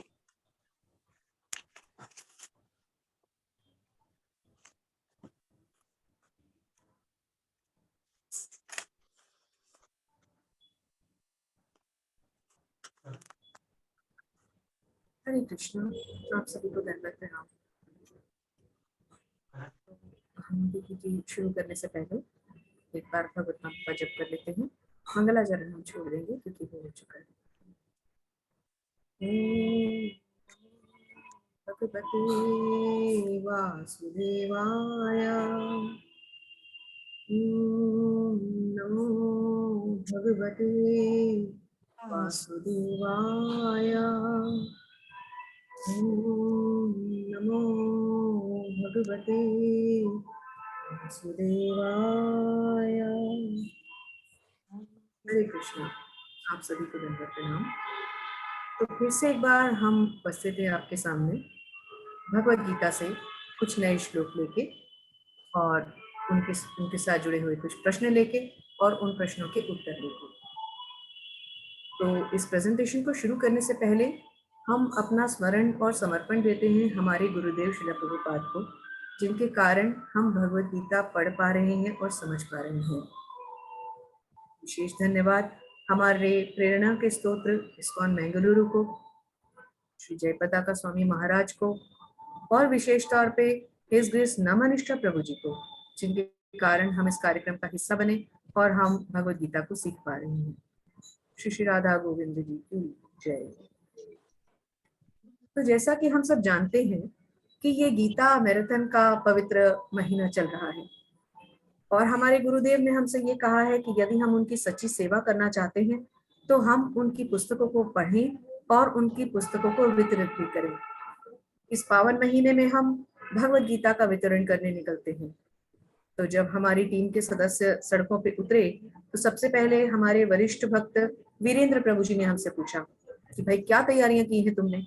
तो हमने उनसे बताया कि प्रभु जी आज हम निकल रही है हमारी पूरी भक्तों की टीम और हम जोड़ेंगे कुछ नए भक्तों को, उनको प्रभुपाद की लिखी हुई गीता देंगे और फिर देखते हैं कि हमें कितनी सफलता मिलती है। तो इस तरह से आइए आप भी हमारे साथ शामिल हो जाइए, चलते हैं भगवत गीता का डिस्ट्रीब्यूशन करने। गीता महामहोत्सव की जय। मैं जय। तो आइए देखते हैं सड़क पे सबसे पहले हमें कौन मिलता है। एक माता जी खड़ी हैं, पूछते हैं इनसे ये भगवत गीता लेंगी या नहीं। हरि बोल। हरे कृष्ण माता जी। हरि बोल। हरे कृष्ण माता जी। हरे कृष्णा। हरे कृष्ण माता जी। हम इस्कॉन बेंगलुरु से आए हैं, तो आपसे पूछना चाहते हैं कि क्या आपने भगवत गीता पढ़ी है। हाँ, मैंने पढ़ी है, बहुत सी भगवत गीता पढ़ी है। हरि बोल। माता जी क्या आपने हमारे गुरुदेव की लिखी हुई भगवत गीता पढ़ी है, श्रील प्रभुपाद की लिखी हुई। नहीं माता जी, वो भगवत गीता तो मैंने नहीं पढ़ी है। फिर माता जी आपको इसे पढ़ना चाहिए, क्योंकि हमारे गुरुदेव ने जो भगवत गीता दी है वो यथारूप है।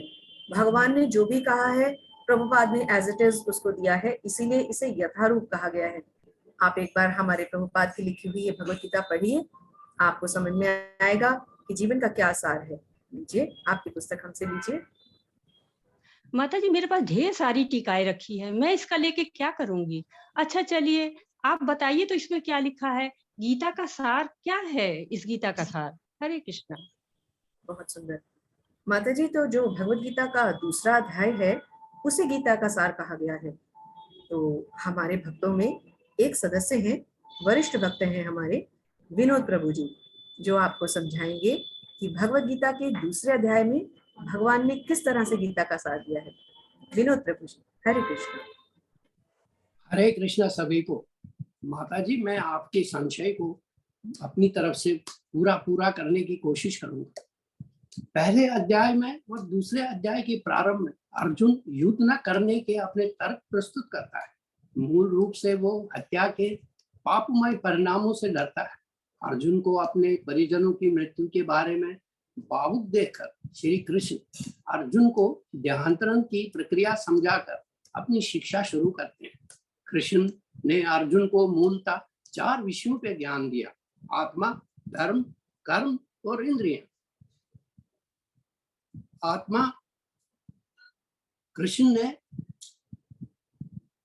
सांख्य दर्शन, पदार्थ और आत्मा के विश्लेषण अध्याय 2.11 से 30 की प्रस्तुति करके अपनी शिक्षाओं की शुरुआत की।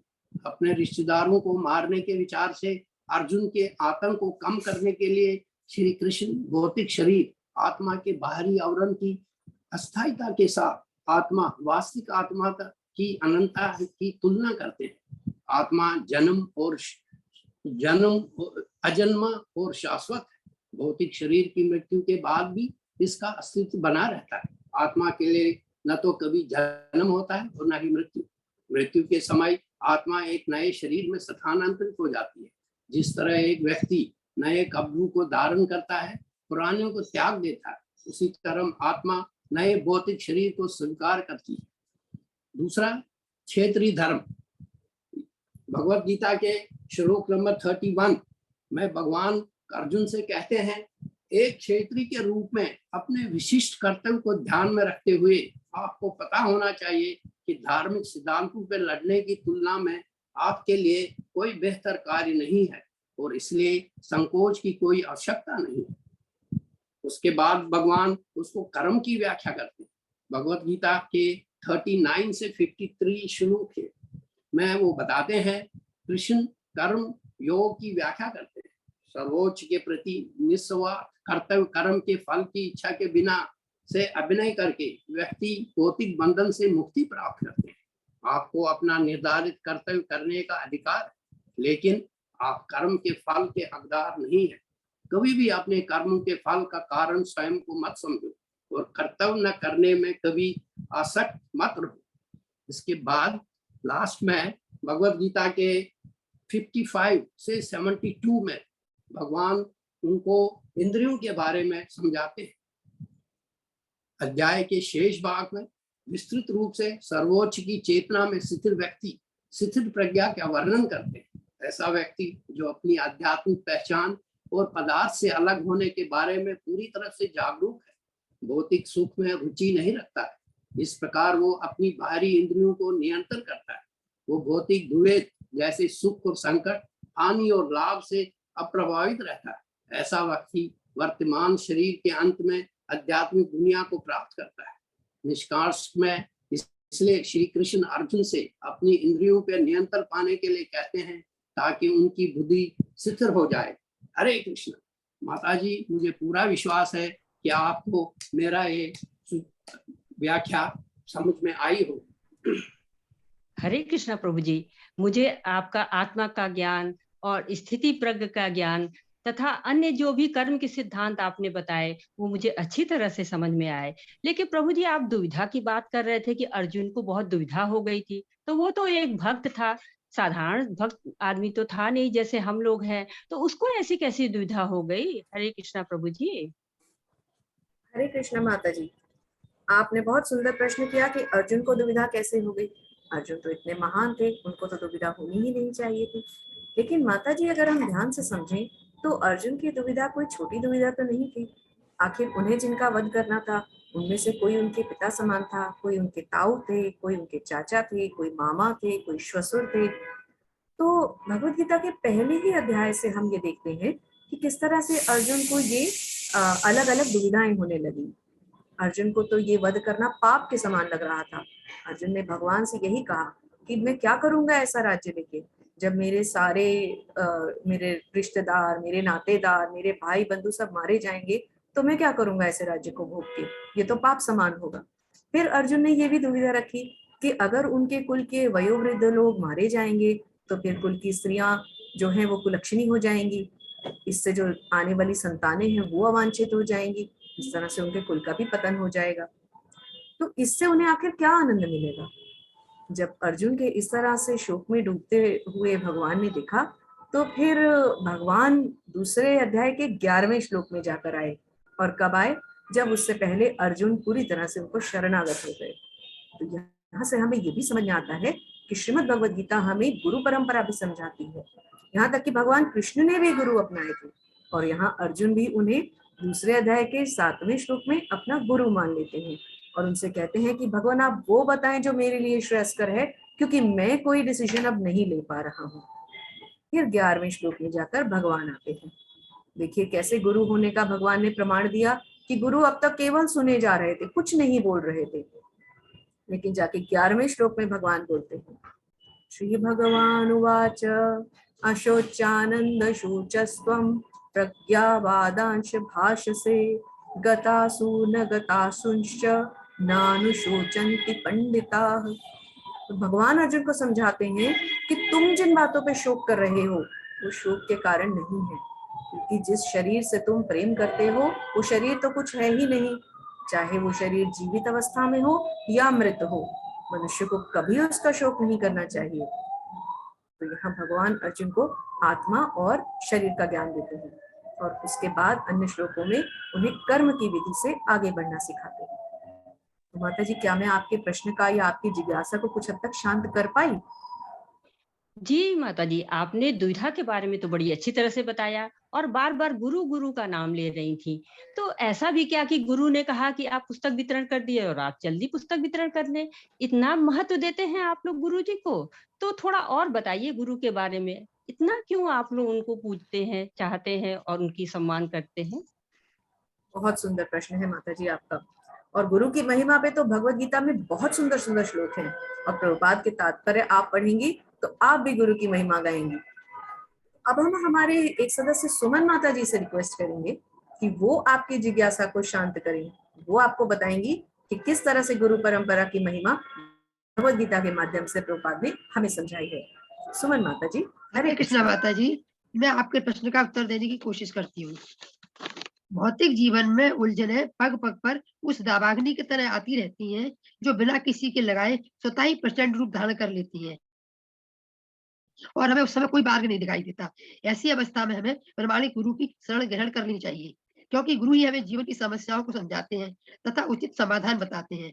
क्योंकि शैक्षिक ज्ञान, विद्वता, उच्च पद से जीवन की समस्याओं का हल नहीं किया जा सकता। वैदिक ग्रंथों के अनुसार गुरु ही जीवन के लक्ष्यों की पूर्ति के लिए उचित मार्गदर्शन देते हैं। भगवत गीता 2.7 में भगवान कहते हैं, अर्जुन कहते हैं, कार्पणे दोषो परहत स्वभावा प्रच्छामि त्वाम धर्म सम्मूढ़ चेतः यच्छेषा निश्चितम ब्रूतन में शिष्यते हम साधि माम प्रपन्नम। दुविधा के समय गुरु ही एकमात्र सहारा होते हैं। भ्रम, चिंता, भय और संशय की स्थिति में प्रमाणिक गुरु ही हमें सही रास्ता दिखाते हैं। जैसे कि इस श्लोक में अर्जुन अपने गुरु श्री कृष्ण से के शरणागत हो गया और अपनी सारी शंकाओं का निवारण मांग चाहता है। गुरु सदैव शिष्य का कल्याण ही चाहते हैं। भगवान कृष्ण भगवत गीता के आदि गुरु है। गुरु ही हमें ज्ञान देते हैं कि कृष्ण के अंतः में और बाहर में कोई अंतर नहीं है, और पारिवारिक समस्याओं के प्रति भगवान सदस्यों के प्रति मनुष्य का अनुराग तथा मृत्यु से उनकी रक्षा करने की उसकी इच्छा ही उनके उलझनों का मुख्य कारण है। क्योंकि जो जन्म लेता है उसकी मृत्यु तो अटल है, उसको नहीं बचाया जा सकता, कितना भी कोशिश कर ले। जन्म, मृत्यु, जरा, व्याधि की निवृत्ति धन संचय तथा आर्थिक विकास से संभव नहीं है। इसके निवारण के लिए हमें प्रमाणिक गुरु की शरण लेनी ही पड़ेगी। उनके आदेशों के पालन करना चाहिए, तभी हम जीवन में सुख शांति मिल सकती है। हरे कृष्णा माता जी, आशा है आप हमारे जवाब से संतुष्ट हो गई होंगी। हरे कृष्णा माता जी। हरे कृष्णा माता जी, बिल्कुल आपने सही कहा कि गुरु को हमें महत्व देना चाहिए, उनका आदर करना चाहिए, सम्मान करना चाहिए। लेकिन माता जी, क्या आप ये बताएंगी कि हम क्यों इस योनि से उस योनि में स्थानांतरण करते रहते हैं? उसका क्या सिद्धांत है और ये क्यों होता है, कैसे होता है? हरे कृष्णा माता जी। हरे कृष्णा माता जी, बहुत सुंदर प्रश्न है आपका। किस तरह से देह और जीव के बारे में भगवान हमें समझाते हैं, किस तरह से इस स्थानांतरण की विधि को समझाते हैं, इसके लिए हम हमारी एक और सदस्य को आपके सामने प्रस्तुत करेंगे, जो आपको भगवत गीता के श्लोकों के माध्यम से उत्तर देंगी। अनीशा माता जी, क्या मैं आपसे ये अनुरोध कर सकती हूँ कि आप माता जी की जिज्ञासा को शांत करने का प्रयास करें? हरे कृष्णा, दंडवत प्रणाम सभी को। मैं बहुत आभारी हूँ कि आपने मुझे ये प्रश्न पूछा। स्थानांतर गमन की प्रक्रिया में जीवात्मा शरीर में रहते हुए 6 परिवर्तनों से गुजरता है। पहले वो जन्म लेता है, बड़ा होता है, कुछ काल के लिए स्थिर रहता है, कुछ गौण वस्तुएं उत्पन्न करता है, धीरे धीरे क्षीण होता है, वृद्धावस्था को प्राप्त होता है और अंत में मृत्यु को प्राप्त होता है। मन, बुद्धि और अहंकार के साथ आत्मा दूसरे शरीर में प्रवेश कर जाती है। आत्मा कभी भी अपने आप नहीं जाती, सूक्ष्म शरीर के द्वारा आत्मा दूसरे शरीर में स्थानांतरित कर दी जाती है। जीव आत्मा की आखिरी इच्छा पूर्ति के लिए भगवान उसको कृपावश वैसा ही शरीर अगले जन्म में प्रदान करते हैं। प्रभुपाद जी इसकी उपमा 2 पक्षियों से दे रहे हैं। जैसे एक पक्षी जो वृक्ष पर बैठा उस फल को खा रहा है, और जो दूसरा पक्षी है और उसको देख रहा है वह उसका साक्षी है। जीव आत्मा अपने कर्मों के अनुसार सुख दुख को भोगती है और परमात्मा उसके कर्मों के साक्षी होते हैं। मुझे आशा है कि मेरे इस उत्तर से आपको माताजी संतुष्टि प्राप्त हुई होगी। हरे कृष्णा। हरे कृष्णा माता जी, जरूर आपने मुझे संतुष्ट किया है। लेकिन आजकल रूस और यूक्रेन का युद्ध चल रहा है, उसको तो आप लोग बहुत भला बुरा कहते हैं, कोई अच्छा नहीं कहता है। जबकि वहां पे कुरुक्षेत्र में कृष्ण जी हमेशा कह रहे हैं अर्जुन युद्ध करो युद्ध करो। तो ये हिंसा कहाँ तक जायज है? इसको आप किस तरह समर्थन देती हैं? हरे कृष्णा। हरे कृष्णा माता जी, आपके प्रश्न बहुत ही सुंदर हैं और हमारे भक्तों का ज्ञान भी उतना ही सुंदर है। तो मैं बुलाऊंगी हमारे ही ग्रुप से एक बहुत विशेष सदस्य हर्षा माता जी को, जो अब आपके प्रश्नों के उत्तर देते हुए भगवत गीता के माध्यम से आपको समझाएंगी कि ये हिंसा कैसे जायज है, धर्म के नाम पे किस तरह से की जाती है, उस युद्ध में जो कुरुक्षेत्र में हुआ और आज के आधुनिक आतंकवाद में क्या अंतर है। हर्षा माता जी, अब आपकी बारी है। हरे कृष्णा। राजेश बचेगा। हरे कृष्णा सभी को। हरे कृष्णा माता जी, मैं आपके प्रश्नों के आधार पर समझाने की कोशिश करती हूँ। पहला प्रश्न है, कृष्ण जो सर्वप्रिय हैं ने अर्जुन को युद्ध के लिए क्यों उकसाया? तो इसका जवाब है, प्रत्येक वस्तु की अपनी उपयोगिता होती है और जो मनुष्य पूर्ण ज्ञान में स्थित है वह जानता है कि किस वस्तु को उसकी उचित उपयोगिता के लिए कैसे और कहाँ उपयोग करना है। इसी तरह हिंसा की भी अपनी उपयोगिता है और हिंसा को कैसे उपयोग किया जाए वह ज्ञानी व्यक्ति पर निर्भर करता है। और कुरुक्षेत्र के युद्ध स्थल पर एक पूर्ण ज्ञानी श्री कृष्ण ही थे। दूसरा सवाल है, हिंसा कब जायज है? तो वैदिक आदेशों के अनुसार 6 प्रकार के आतताई होते हैं। वे पहला विष देने वाला, दूसरा घर में आग लगाने वाला, तीसरा घातक हथियारों में हमला करने वाला, चौथा धन को लूटने वाला, पांचवा दूसरों की जमीन पर कब्जा करने वाला और छठा पराई स्त्री का अपहरण करने वाला। भगवत गीता के अनुसार इन परिस्थितियों में हिंसा जायज है। तो अब तीसरा सवाल है, धर्म के नाम पर हिंसा किस हद तक उचित है? तो धर्म के नाम पर हिंसा तब तक उचित है जब तक धर्म के पक्ष में भगवान स्वयं खड़े हो। कुरुक्षेत्र के नाम से ही पता चल रहा है कि वह धर्म का क्षेत्र है और पांडवों की तरफ से जब स्वयं भगवान निर्देशन दे रहे हैं और धर्म के अनुसार ही युद्ध हो रहा है, इसलिए वह हिंसा नहीं युद्ध है, क्योंकि वह भगवान का आदेश के अनुसार हो रहा है, इसलिए वह 100% उचित है। प्रभुपाद यहाँ पर हमें एक डॉक्टर का उदाहरण देते हुए समझा रहे हैं कि एक डॉक्टर मरीज का ऑपरेशन उसे मारने के लिए नहीं बल्कि उसे ठीक करने के लिए करता है। उसी तरह कृष्ण के निर्देश पर अर्जुन द्वारा किए जाने वाला युद्ध पूर्ण ज्ञान के साथ है, इसलिए पापपूर्ण कार्य होने की कोई संभावना नहीं है। कुरुक्षेत्र के युद्ध क्षेत्र में हुई हिंसा आधुनिक आतंकवाद से किस तरह भिन्न है, ये हमारा चौथा सवाल। तो इसका जवाब है, कुरुक्षेत्र का युद्ध आधुनिक आतंकवाद से पूरी तरह से भिन्न है। कुरुक्षेत्र का युद्ध भगवान श्री कृष्ण के आदेश अनुसार किया गया है और उनकी प्रसन्नता के लिए किया गया है। आज के युद्ध में जो हो रहा है वह भगवान की तुष्टि के लिए नहीं, अपितु मनुष्य अपनी इंद्रियों की तुष्ट करने के लिए कर रहा है। इसलिए यह दोनों एक दूसरे से पूरी तरह भिन्न है। भगवत गीता हमें कर्तव्य का पालन करने के दौरान समता और संतुलन बनाए रखने की शिक्षा देती है। भगवत गीता तर्क और संवाद को बढ़ावा देती है, जबकि आतंकवादी किसी भी तर्क की परवाह नहीं करते और किसी भी तरह के संवाद का विरोध करते रहते हैं। हरे कृष्ण। माता जी, मैंने आपके सवालों के जवाब देने की पूरी कोशिश की है। आशा करती हूँ आप इन जवाबों से संतुष्ट होंगे। हरे कृष्ण माता जी। हरे कृष्णा माता जी, आपने सही कहा, हिंसा की भी अपनी उपयोगिता है। जैसे सैनिक हैं या सिपाही हैं, उनके देश की रक्षा के लिए हिंसा करना जरूरी हो जाता है। लेकिन माता जी, हमने सुना है कि जैसा कर्म करेगा वैसा फल देगा भगवान, ये है गीता का। तो ये कैसा ज्ञान है? हरे कृष्णा। बहुत सुंदर माता जी, आपने तो कर्म के ऊपर प्रश्न किया और भगवत गीता तो कर्मों के बारे में ही सब कुछ बताती है।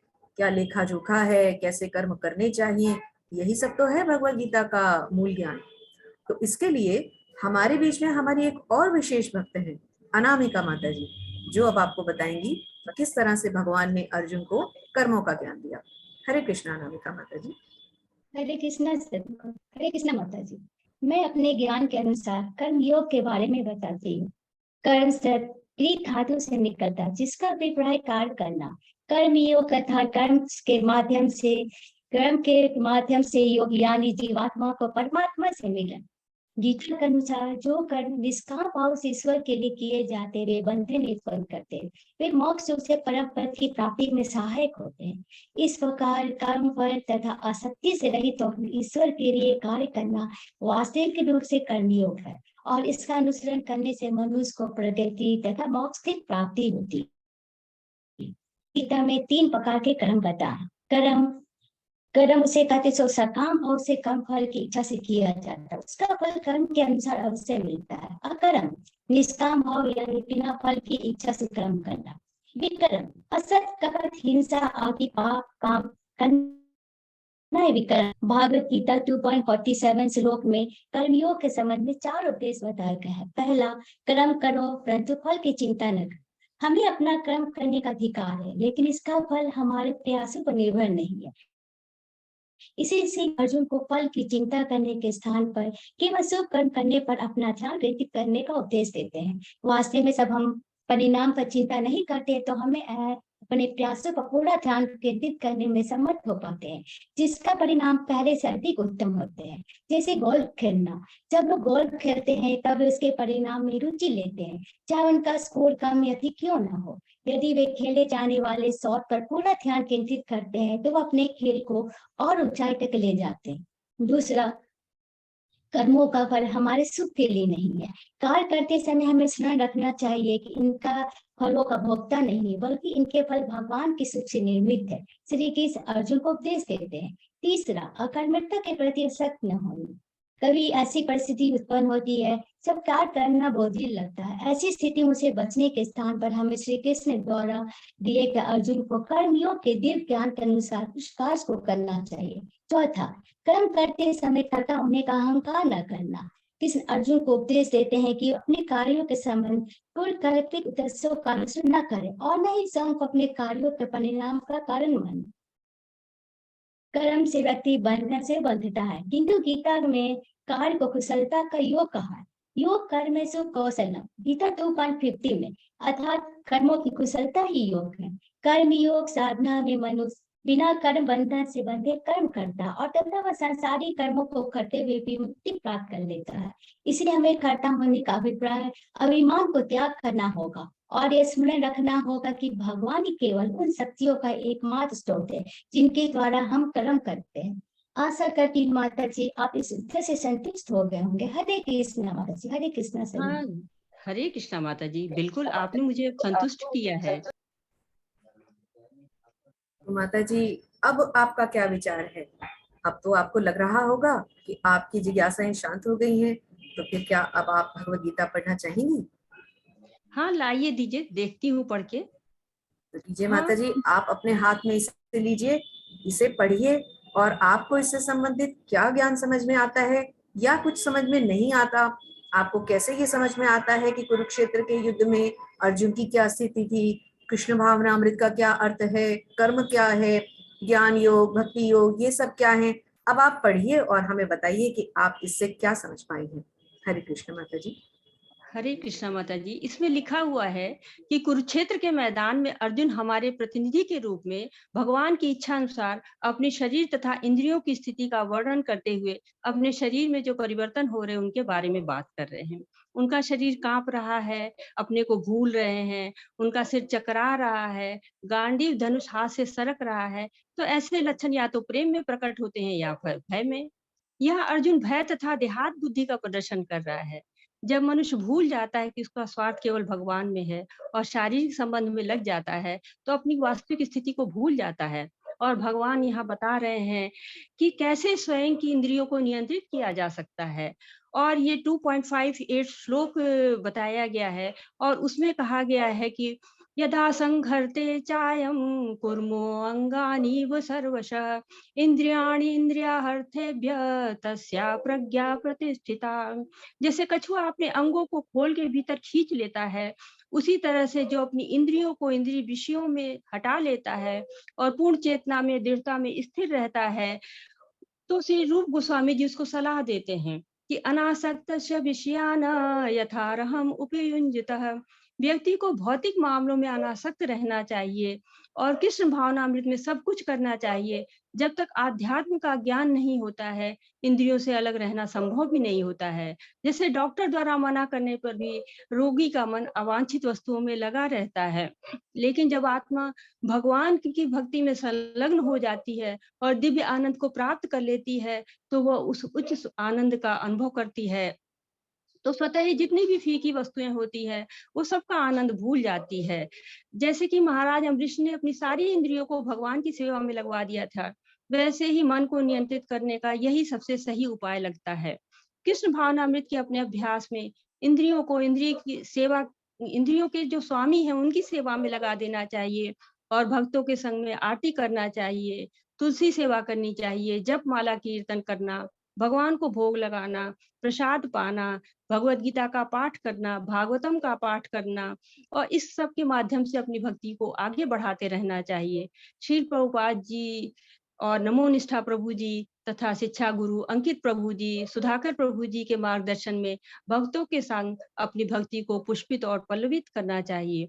हरे कृष्णा माता जी। तो मुझे तो अब ये बहुत पसंद आ रहा है, मुझे बहुत अच्छा लग रहा है। मैं इस भगवत गीता को और आगे भी पढ़ना चाहूंगी। आप मुझे इसकी कुछ प्रतियां दे दीजिए, मैं आस पड़ोस में भी बांटना चाहूंगी। हरे हरि कृष्णा माता बोल, जी। हरि बोल माता जी, हरि हरि बोल। बोल। बहुत सुंदर माता जी। आपको सिर्फ पढ़ना ही नहीं है और हमसे लेनी ही नहीं है इसकी प्रतियां, आपको हमारे साथ चलना है और भक्तों को चलकर भी इसका वितरण करना है। तो आइए एक बार सब मिलके इन नए भक्त का हमारे टीम में स्वागत करते हैं, हरे कृष्णा महामंत्र का उच्चारण करके। हरे कृष्णा कृष्णा कृष्णा हरे हरे, हरे राम राम राम हरे हरे। हरे कृष्णा माता जी, आपका बहुत बहुत धन्यवाद।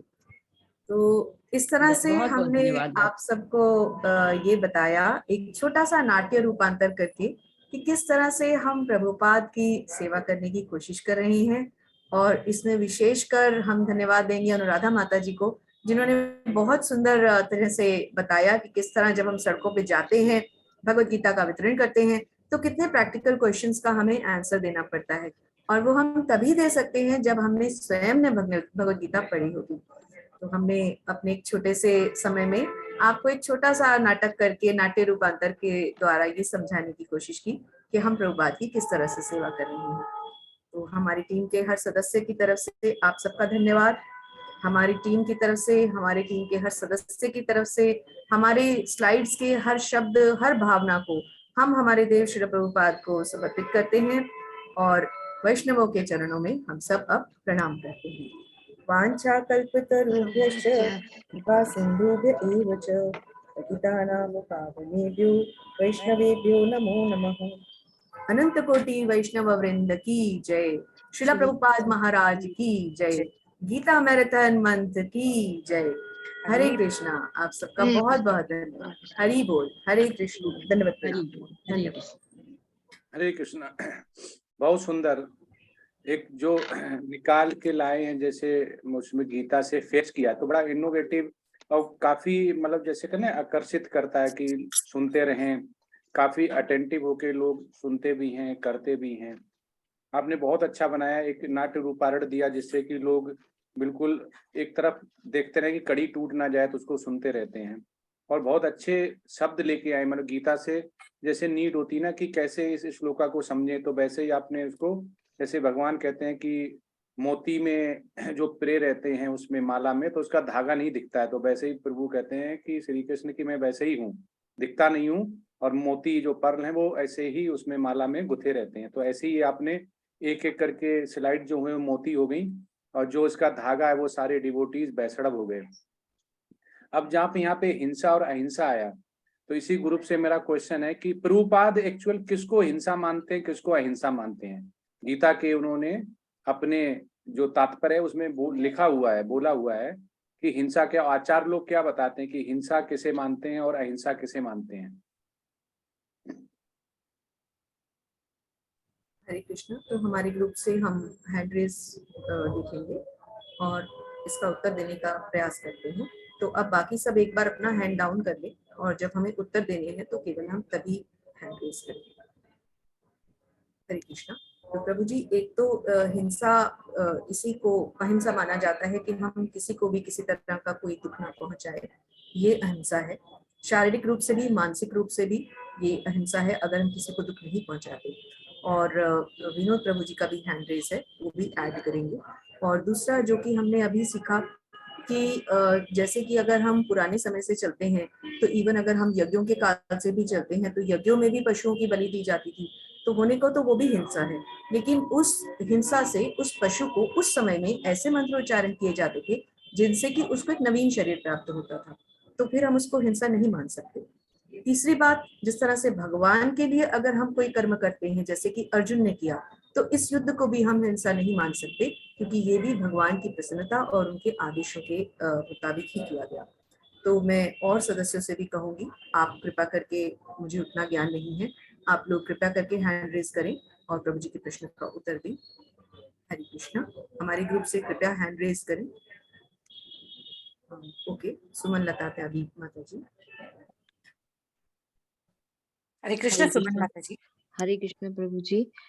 प्रभु जी, इसमें जहाँ तक मुझे समझ में आया है, इसमें जो देहात्मक बुद्धि से रिलेटेड नहीं है कि जो जीव है उसके शरीर की हिंसा से हमें नहीं जानना चाहिए, क्योंकि आत्मा तो अजन्मा और नष्ट नहीं होती है, उसको ना काटा जा सकता है ना नष्ट किया जा सकता है।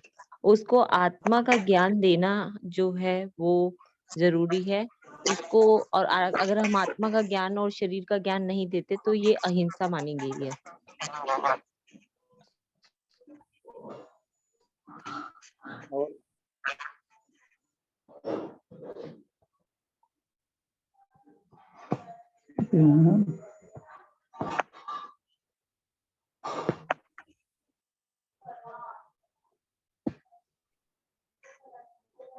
और कोई बताएगा?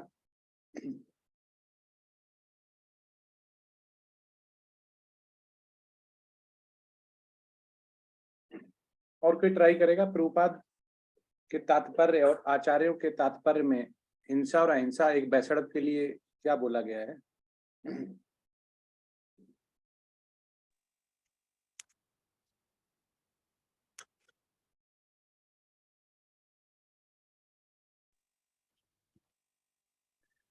हरे कृष्णा प्रभु जी।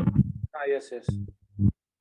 प्रभु जी, हिंसा मानसिक रूप से किसी को भी या शारीरिक रूप से या भाषा से किसी भी प्रकार से अगर कोई कष्ट दिया जा रहा है और असहनीय है और वो व्यभिचार में आ रहा है, तो वह हिंसा है। हमें अपनी वाणी पे, अपने मन बुद्धि पे, अपने इंद्रियों पे इस तरह से नियंत्रण करना चाहिए कि किसी भी जीव को किसी भी तरह का कोई कष्ट न पहुंचे और वह अपने स्थित प्रज्ञ बुद्धि से विपत न हो। हरे कृष्ण प्रभु जी। ठीक है, लेकिन ये तो सिंपल जो हम तात्पर्य पढ़ते हैं, जो अभी हम कलयुग में कर रहे हैं, तो जो बैसड़प नहीं वो भी ये बता देगा। हरे कृष्ण आशा माता जी। हरे कृष्ण। हरे कृष्ण प्रभु जी। हरे कृष्ण माता जी। नहीं सुनाई दे रहा है। हिंसा से यहाँ पे तात्पर्य चाहता है कि आवाज आ रही है? आवाज कट रही है, टूट रही है आवाज। हाँ, तो कुछ सिग्नल का इश्यू है। हरे कृष्णा, साउंड है, ऑडिबल है? बोलिए माता जी। हरे कृष्णा। बोलिए माता जी। ओके। जी, अहिंसा का अभिप्राय यहाँ पे कहते हैं कि अहिंसा से हम अगर ये समझे तो केवल ये नहीं होता केवल लड़ाई झगड़ा ये समथिंग है। कहते हैं हमें मनसा वाचा कर्मणा तीनों से ही ये रिलेटेड होता है। और अगर कहते हैं कि हम अगर अपने मन में भी अगर हम सोचते हैं किसी के प्रति गलत भाव है या गलत विचार आता है, वो भी हिंसा की कैटेगरी में ही आता है। तो अगर हम अपने मन को, अगर हमें अपने मन को ही कंट्रोल कर लें, हम किसी के प्रति हमारे अंदर विचार ही हमेशा ये भावना रखी जाए कि हाँ हम शुभ भावना, हर एक इंसान के प्रति शुभ भावना रखें, तो ऑटोमेटिकली वो सारी चीजें हमारी मनसा वाचा, क्योंकि मनसा से ही वाचा, वाचा से कर्मणा में उतर आता है। हरे कृष्ण माता जी, मुझे यही थोड़ा सा कहना था। हरे कृष्ण विशाल प्रभु जी।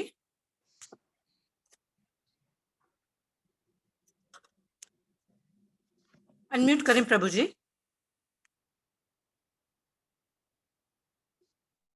हरे कृष्ण विशाल प्रभु जी, अनम्यूट करें। हरे कृष्ण वीरेंद्र प्रभु जी। हरे कृष्णा। प्रभुपाद बोलते हैं, हाँ कोई बताएगा? सब बोलते हैं जी जज के बारे में, जज के बारे में, जज के बारे में कहा था, जब कोर्ट में बैठता है वो, और जज जो है फैसला करता है कि किसी आदमी के ऊपर जिसने हिंसा कर रखा है, तो जज जो करता है कोई हिंसा नहीं करता। जज को फांसी की सजा दो तो हिंसा नहीं होता, उसका हिंसा नहीं माना जाता है, वो तो नहीं मिलेगा उसे। इसकी बात भी है। प्रभुपाद अपने तात्पर्य में, प्रभुपाद अपने लेक्चर में आप सुनेंगे 1969 ह्यूस्टन का, प्रभुपाद बहुत क्लियर करते हैं कि जो कृष्ण भावना भावित है, जो बैसड़व है, अगर वो किसी मनुष्य को कृष्ण भावना भावित नहीं बनाता है, नहीं जोड़ता है, मंदिर से नहीं जोड़ता है, मंदिर नहीं बनवाता है, भगवान की पूजा नहीं करता है, क्योंकि एक हिंसा वो है जो मनुष्य करता है दिखाई देता है, एक वो है जो बैसड़व करता है। अगर आपने गुरु को समझ के बोनाफाइड स्पिरिचुअल मास्टर से नॉलेज ली और किसी को भगवान की लीला और बाड़ी के द्वारा किसी को नहीं जोड़ा, मतलब एक मनुष्य जो कृष्ण भावना भावित नहीं हुआ, वो समाज में छूटा हुआ, वो हिंसा कर सकता है, तो इसको प्रभुपाद ने हिंसा बोला हुआ एक बैसड़व के लिए। आप सोचेंगे ये तो मैंने हिंसा की नहीं, हिंसा कैसी होगी? प्रभुपाद कहते हैं अहिंसा वो है जब एक बैसड़व कृष्ण भावना भावित, एक उस मनुष्य को जो कृष्ण भावना भावित नहीं है, बैसड़व नहीं है, उसको किसी मंदिर से, किसी आचार से, किसी स्पिरिचुअल मास्टर से जोड़ता है, भगवान के श्री कृष्ण से जोड़ता है, वो अहिंसा है। अगर नहीं जोड़ता है तो वो हिंसा है। एक हिंसा अहिंसा हम जानते हैं, लेकिन प्रभुपाद ने उसे दूसरा नाम दिया। इसीलिए इस मैराथन में दिसंबर के मंथ में अगर हम गीता किसी को देते हैं, हमें फ्री में नहीं देनी है कि कोई उसको कवर्ड में रख दे, लेकिन अगर कोई उससे जुड़ता है, उसे समझता है, जैसे लेवल 1 चल रहा है, आपने रेफर किया तो आपने अहिंसा की, लेकिन आपको पता है कि मैं कर सकता हूं, मैं कृष्ण भावना भावित हूं, मैं बैसड़व हूं, लेकिन मुझे केवल सैटरडे की क्लास ज्वाइन करनी है, मैं कृष्ण भावना भावित हूं, मुझे केवल क्वेश्चन आंसर करना, मैं कृष्ण भावना भावित हूं, बैसड़व है, तो प्रभुपाद ने बोला ये हिंसा है, क्योंकि भगवान ने आपको पूर्ण सक्षम बनाया हुआ है भगवान की बाड़ी और भगवान की जो बाड़ी और भगवान की लीला को क्या करने के लिए, प्रचार प्रसार करने के लिए। तो टीचिंग एप्लीकेशन में अगर आप समझते हैं और ज्ञान अपने तक रखते हैं सीमित, तो ये हिंसा है। तो भगवान ने एक दूसरा रूप दिया, जिसके आचार्यों ने उस रूप को बदलकर हमारे कलयुग के लिए बोला कि अगर भगवान के प्रीचिंग और पर्सनल एप्लीकेशन में अगर आप आगे नहीं आते हैं और ये गुरु शिष्य परंपरा को आगे नहीं चलाते हैं, तो ये हिंसा है, ये पाप है। तो इसलिए जो बैसड़व है, कृष्ण भावना भावित है, वो कोशिश करे कि जो दुखालय में, ये मृत लोक में और जो मनुष्य हैं, जैसे भगवान श्री कृष्ण ने जिसकी वजह से इस गीता को इस धरती पे लेके आए, उसका इस जन्म मृत्यु जरा व्याधि से छुटकारा मिलेगे, तो वो अहिंसा है। अगर नहीं मिलता है आपके द्वारा तो ये हिंसा है, क्योंकि आपको नॉलेज है, आपने भगवान ने आपको इंटेलेक्चुअल पावर दी हुई है, जिसको युक्ता वैराग बोलते हैं कि भगवान ने जो भी दिया हुआ भगवान के लिए यूज कर रहे हैं। अगर भगवान ने जो दिया उसके लिए यूज नहीं कर रहे तो ये हिंसा है। भगवान ने दिया हुआ है, आप भगवान के लिए यूज कर रहे हैं तो अहिंसा है। प्रभुपाद को जब हैरिसन आए हुए थे तो शिष्य बोले कि प्रभुपाद ये तो बड़ी लंबी महंगी गाड़ी से आए हुए हैं, रोल्स रॉयस से, और ये तो कह रहे सोने की मूर्ति देंगे, इनके पास बहुत रुपया है। आप तो कह रहे कि आसक्ति होनी चाहिए, पैसे से दूर रहना चाहिए, लोहे का और सोने का और पत्थर का अगर कोई भी टुकड़ा पड़ा उसको एक समान समझना चाहिए। तो प्रभुपाद बोले कि ये तो मैं नहीं कह रहा हूं, ये तो भगवान बोल रहे हैं, जो भी ये देंगे चाहे वो सोने का दे, चाहे ये रुपया दें, ये तो हम भगवान की सेवा के लिए लगा रहे हैं, ये मैं कौन सा रख रहा हूँ। तो जितना भी ये देंगे तो भगवान की सेवा के लिए लगाएं। तो उनके शिष्य ने पूछा, प्रभुपाद ये बताइए कि अगर मुझे कोई बटुआ मिले, बैग जिसे बोलते हैं, डॉलर से भरा हुआ, उसका क्या करना है। तो बोला अगर उसका कोई मालिक दिखता है आपको उस समय, तो मालिक को वापस करना है। बोला मालिक नहीं दिखता, बहुत देर का पड़ा हुआ, तो क्या करना है। तो बोला ये तो कृष्णा का है, कृष्णा के लिए यूज करना है, इसमें दिमाग क्या लगाना है।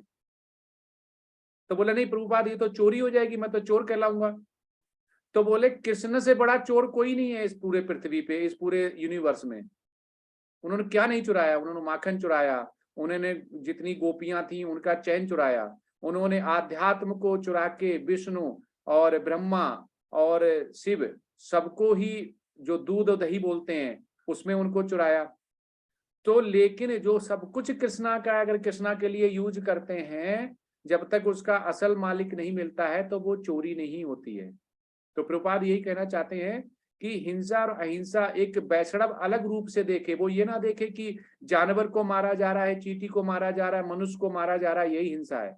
एक बैसड़ब उससे ऊपर उठे, एक बैसड़ब वो है जो कि एक बैसड़ब ने नॉलेज ली गीता की और श्रीमद् भागवतम की, तो दूसरा जिसने नहीं ली उसको जोड़े, उसको भगवत धाम लेके जाए, तो भगवान बहुत खुश होते हैं। तो अगर ऐसा कोई बैसड़ब करता है तो बैसड़ब सोचता है कि मैंने तो गीता पढ़ ली, मैंने तो श्रीमद् भागवतम पढ़ ली, मेरा तो भगवत धाम का टिकट पक्का हो गया। नहीं, हम लोग सतोगुणी और शुद्ध सतोगुणी में जो डिफरेंस समझ रहे हैं ना, बहुत है, ये बहुत बड़ा है।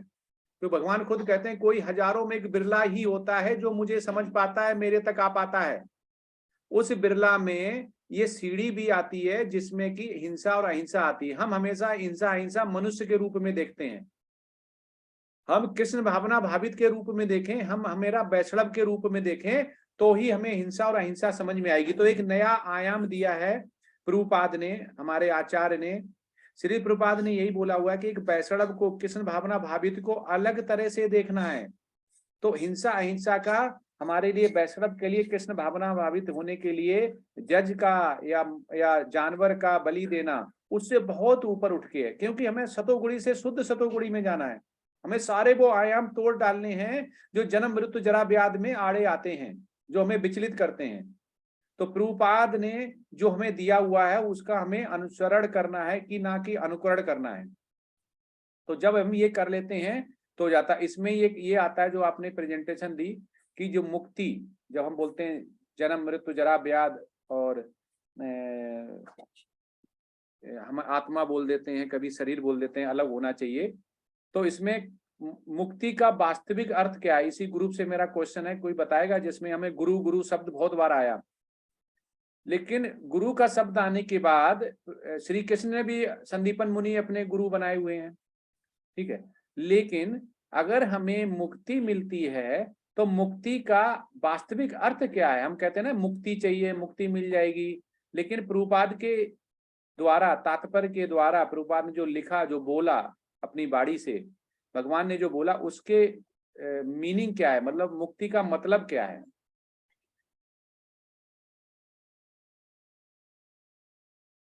बताएंगे? इसी ग्रुप से क्वेश्चन है, कोई और भी बता सकते हैं कि एक्चुअल मुक्ति का वास्तविक अर्थ क्या है?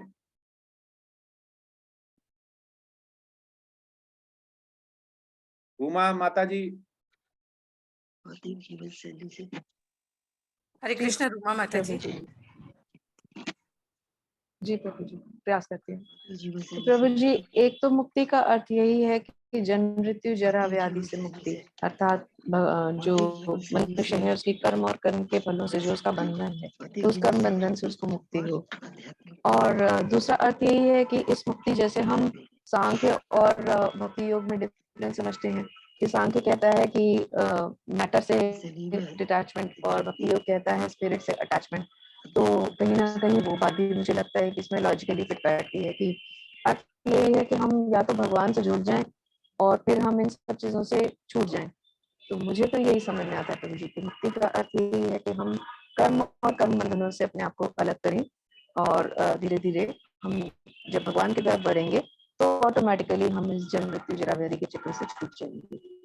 तो अगर निर्विशेषवादियों वाला एंगल देखें तो फिर हम जो भगवान के भक्त हैं उनका एंगल वो नहीं हो सकता कि हम लीन हो गए या एक आत्मा हो गए, तादात्मा हो गए। मुझे लगता है कि मुक्ति को हमें यही समझना चाहिए कि हम भगवान से जुड़े और धीरे धीरे अपने कर्मों से, अपने मैटर से, जो हमारी आसक्ति है उससे मुक्त होने का प्रयास करें, जो मुझे लग रहा है। जी बाकी सब और लोग बताएंगे।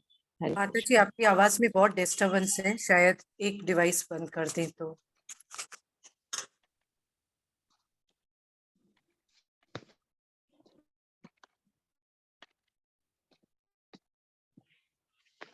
हरे कृष्ण प्रभु जी। हरे कृष्णा। प्रभु जी, देहात्म बुद्धि से निकल जाना ही मुक्त हो जाना है शायद। इतना आसान होता तो श्री प्रभुपाद फिर श्रीमद् भागवतम गीता का नहीं करते ना प्रारूप। मुक्ति हमें बहुत इजी लगता है, लेकिन जब प्रभुपाद के तात्पर्य, आचार्यों के तात्पर्य पढ़ेंगे तो मुक्ति पे कम से कम 12 घंटे बोल सकते हैं एक ही शब्द पे। हरे कृष्णा। सुमन अग्रवाल माता जी, आपने हैंड रेस किया था। हरे कृष्णा प्रभु जी। भौतिक जीवन शैली से विरक्ति हो जाना और भगवान में आसक्ति करना, ऐसे कर्म करना जो भगवान में आसक्ति पैदा कर सके और भौतिक जीवन से अनासक्ति होती जाए, तब मुक्ति प्राप्त हो सकती है। तो रेफरेंस क्या है, मतलब मुक्ति क्या?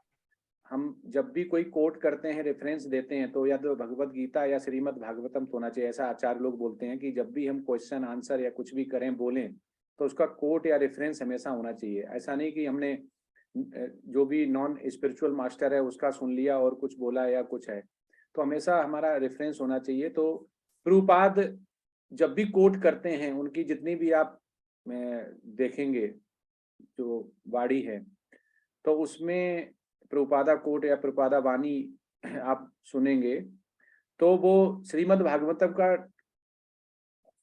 2.10.6 आई थिंक है, उसमें वो बोलते हैं, जो उन्होंने तात्पर्य में ढंग से लिखा हुआ कि मुक्ति का जो हम गीता में या श्रीमद् भागवतम पढ़ते हैं, मुक्ति हित्वा न यथारूपम स्वरूपण व्यवस्थितः।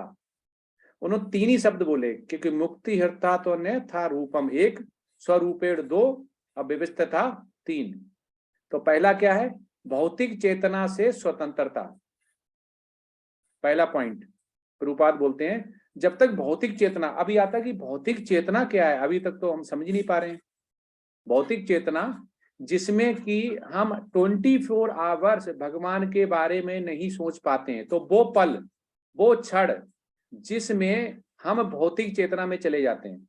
शुद्ध सतोगुणी का मतलब होता है कि सतोगुणी में है तो हम 24 घंटे भगवान के बारे में नहीं सोच पाते हैं। भगवान की सेवा करना, अर्च विग्रह का भोग लगाना, क्वाल माला जपनी है, ब्रह्म मुहूर्त में उठना है और ये करना वो करना, लेकिन उसके बाद में बीच में कहीं न कहीं भौतिक चेतना आ जाती है, जिसमें कि अटैचमेंट आ जाता, मेरा बेटा, मेरी बहू, मेरे पति, मेरी गाड़ी, मेरा बंगला, मेरा नौकर, मेरा चाकर, ये आ जाता है। उसके बाद शाम हुई तो फिर है गीता की क्लास होगी सैटरडे को, फिर हम लोग आगे किसमें? भौतिक चेतना से निकल के। तो जो भी हम भौतिक चेतना से निकल के आएंगे तो हमें मुक्ति नहीं मिलेगी। निकलना मतलब हम गए हैं तभी तो निकल के आए हैं। तो प्रभुपाद बोलते हैं नहीं मुक्ति मिलेगी, नहीं भगवत धाम मिलेगा, भौतिक चेतना से स्वतंत्र रहोगे तो मिलेगा। दूसरा पॉइंट वो श्रीमद् भागवतम 2.10.6 में लिखते हैं डिटेल में कि जो अपना चेतन जो शुद्ध होता है मन, और जो अपने स्वरूप को लीन कर लेता है, हमेशा के लिए लीन कर लेता है, उसे प्रभुपाद कहते हैं कि ये मुक्ति है। मतलब अपनी चेतना को शुद्ध करके, मतलब शुद्ध सतोगुणी में जाते हैं कि हम जब भी बोलेंगे, हम जब भी खाएंगे, देखेंगे, केवल भगवान का ही रूप स्वरूप अर्च विग्रह और उनके बारे में सुनेंगे, उनके बारे में बोलेंगे। दूसरा पॉइंट बोलते हैं अगर ये करते हैं तो ये दूसरा लक्षण है मुक्ति का। तीसरा, अब पता चला ये दोनों कर लिए, अब हम ये जानेंगे कैसे कि हम वास्तव में मुक्ति मेरी होगी कि नहीं होगी? तो उन्होंने बड़ा क्वेश्चन उनसे पूछा, एक वहीं पे अमेरिका में जो जर्नलिस्ट था, कि प्रभुपाद गीता पढ़ ली, श्रीमद् भागवतम कर लिया, सब कुछ कर लिया, तो ये कैसे पता चलेगा कि अब हमें मुक्ति मिल जाएगी, अब हम शुद्ध सतोगुणी में आ गए?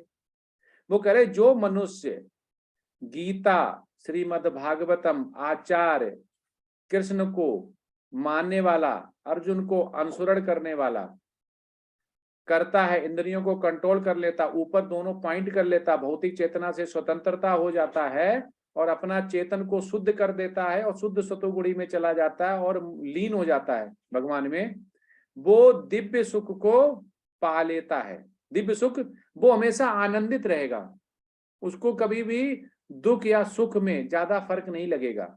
वो ज्यादा चोट लग गई तो बहुत ज्यादा पैसा हानि होगी तो दुख हो गया, और बहुत ज्यादा गाड़ी आ गई, पैसा मिल गया, बेटा अच्छे नंबरों से पास हो गया, बहू पीसीएस बन गई, बेटा आईएएस बन गया तो खुश हो गया, तो फिर मुक्ति नहीं मिलेगी।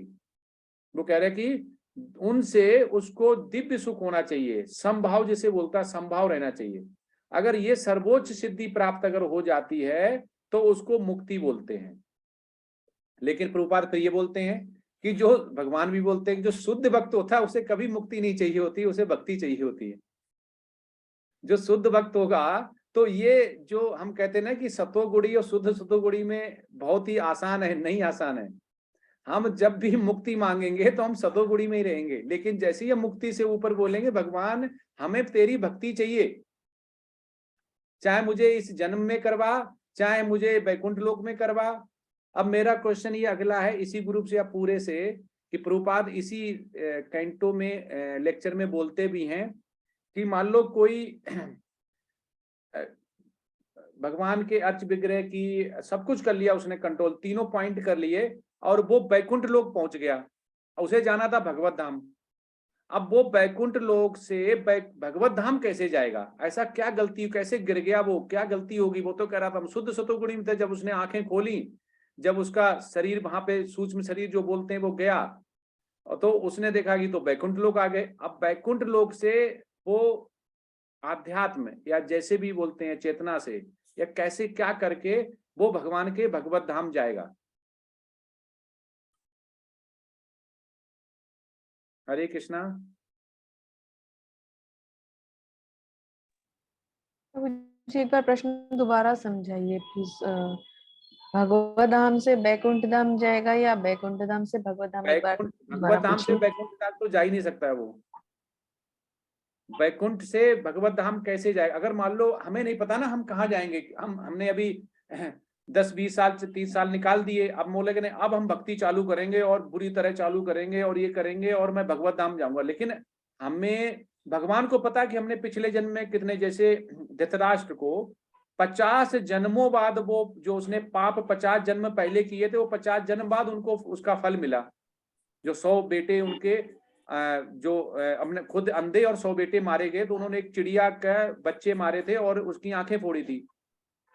तो हमें नहीं पता ना हमें कितने पाप हमारे पहले के कटे कि नहीं कटे, तो हम भगवत धाम पहुंचे नहीं पहुंचे। मेरा क्वेश्चन ये है हमने सब कुछ किया, पहली बात है मुक्ति, जो प्योर भक्त होता है उसे मुक्ति चाहिए नहीं। अगर हम नहीं समझ पाए, भक्ति करते रहे कि यही भक्ति है, हमें भक्ति चाहिए और आपको मुक्ति मिलके आप पहुंच गए बैकुंठ लोक। अब बैकुंठ लोक से आपको भगवत धाम जाना था आपका डेस्टिनेशन, लेकिन बच के अब बैकुंठ लोक से भगवत धाम कैसे जाएंगे? प्रभु जी भक्ति, कोई चीज भक्ति नहीं, भक्ति में करेंगे क्या? भक्ति से काम नहीं चलेगा ना, करना क्या है?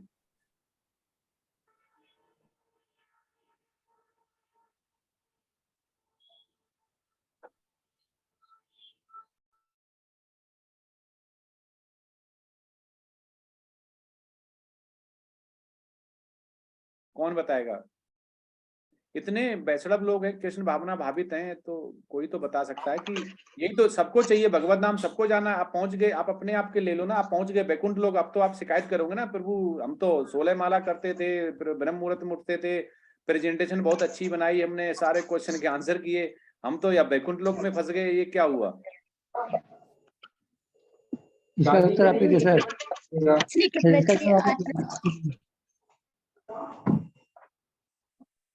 वही महामंत्र का जाप करना होगा। हाँ, बहुत सुंदर आंसर। सिंपल ही है, कुछ नहीं करना आपको। वहां पे भी जितना रह गया है आपके बैंक बैलेंस में, कितने जपा कम रहेगा, तो वहां पर भी हरे कृष्ण कृष्ण कृष्ण हरे हरे, हरे राम राम राम हरे हरे।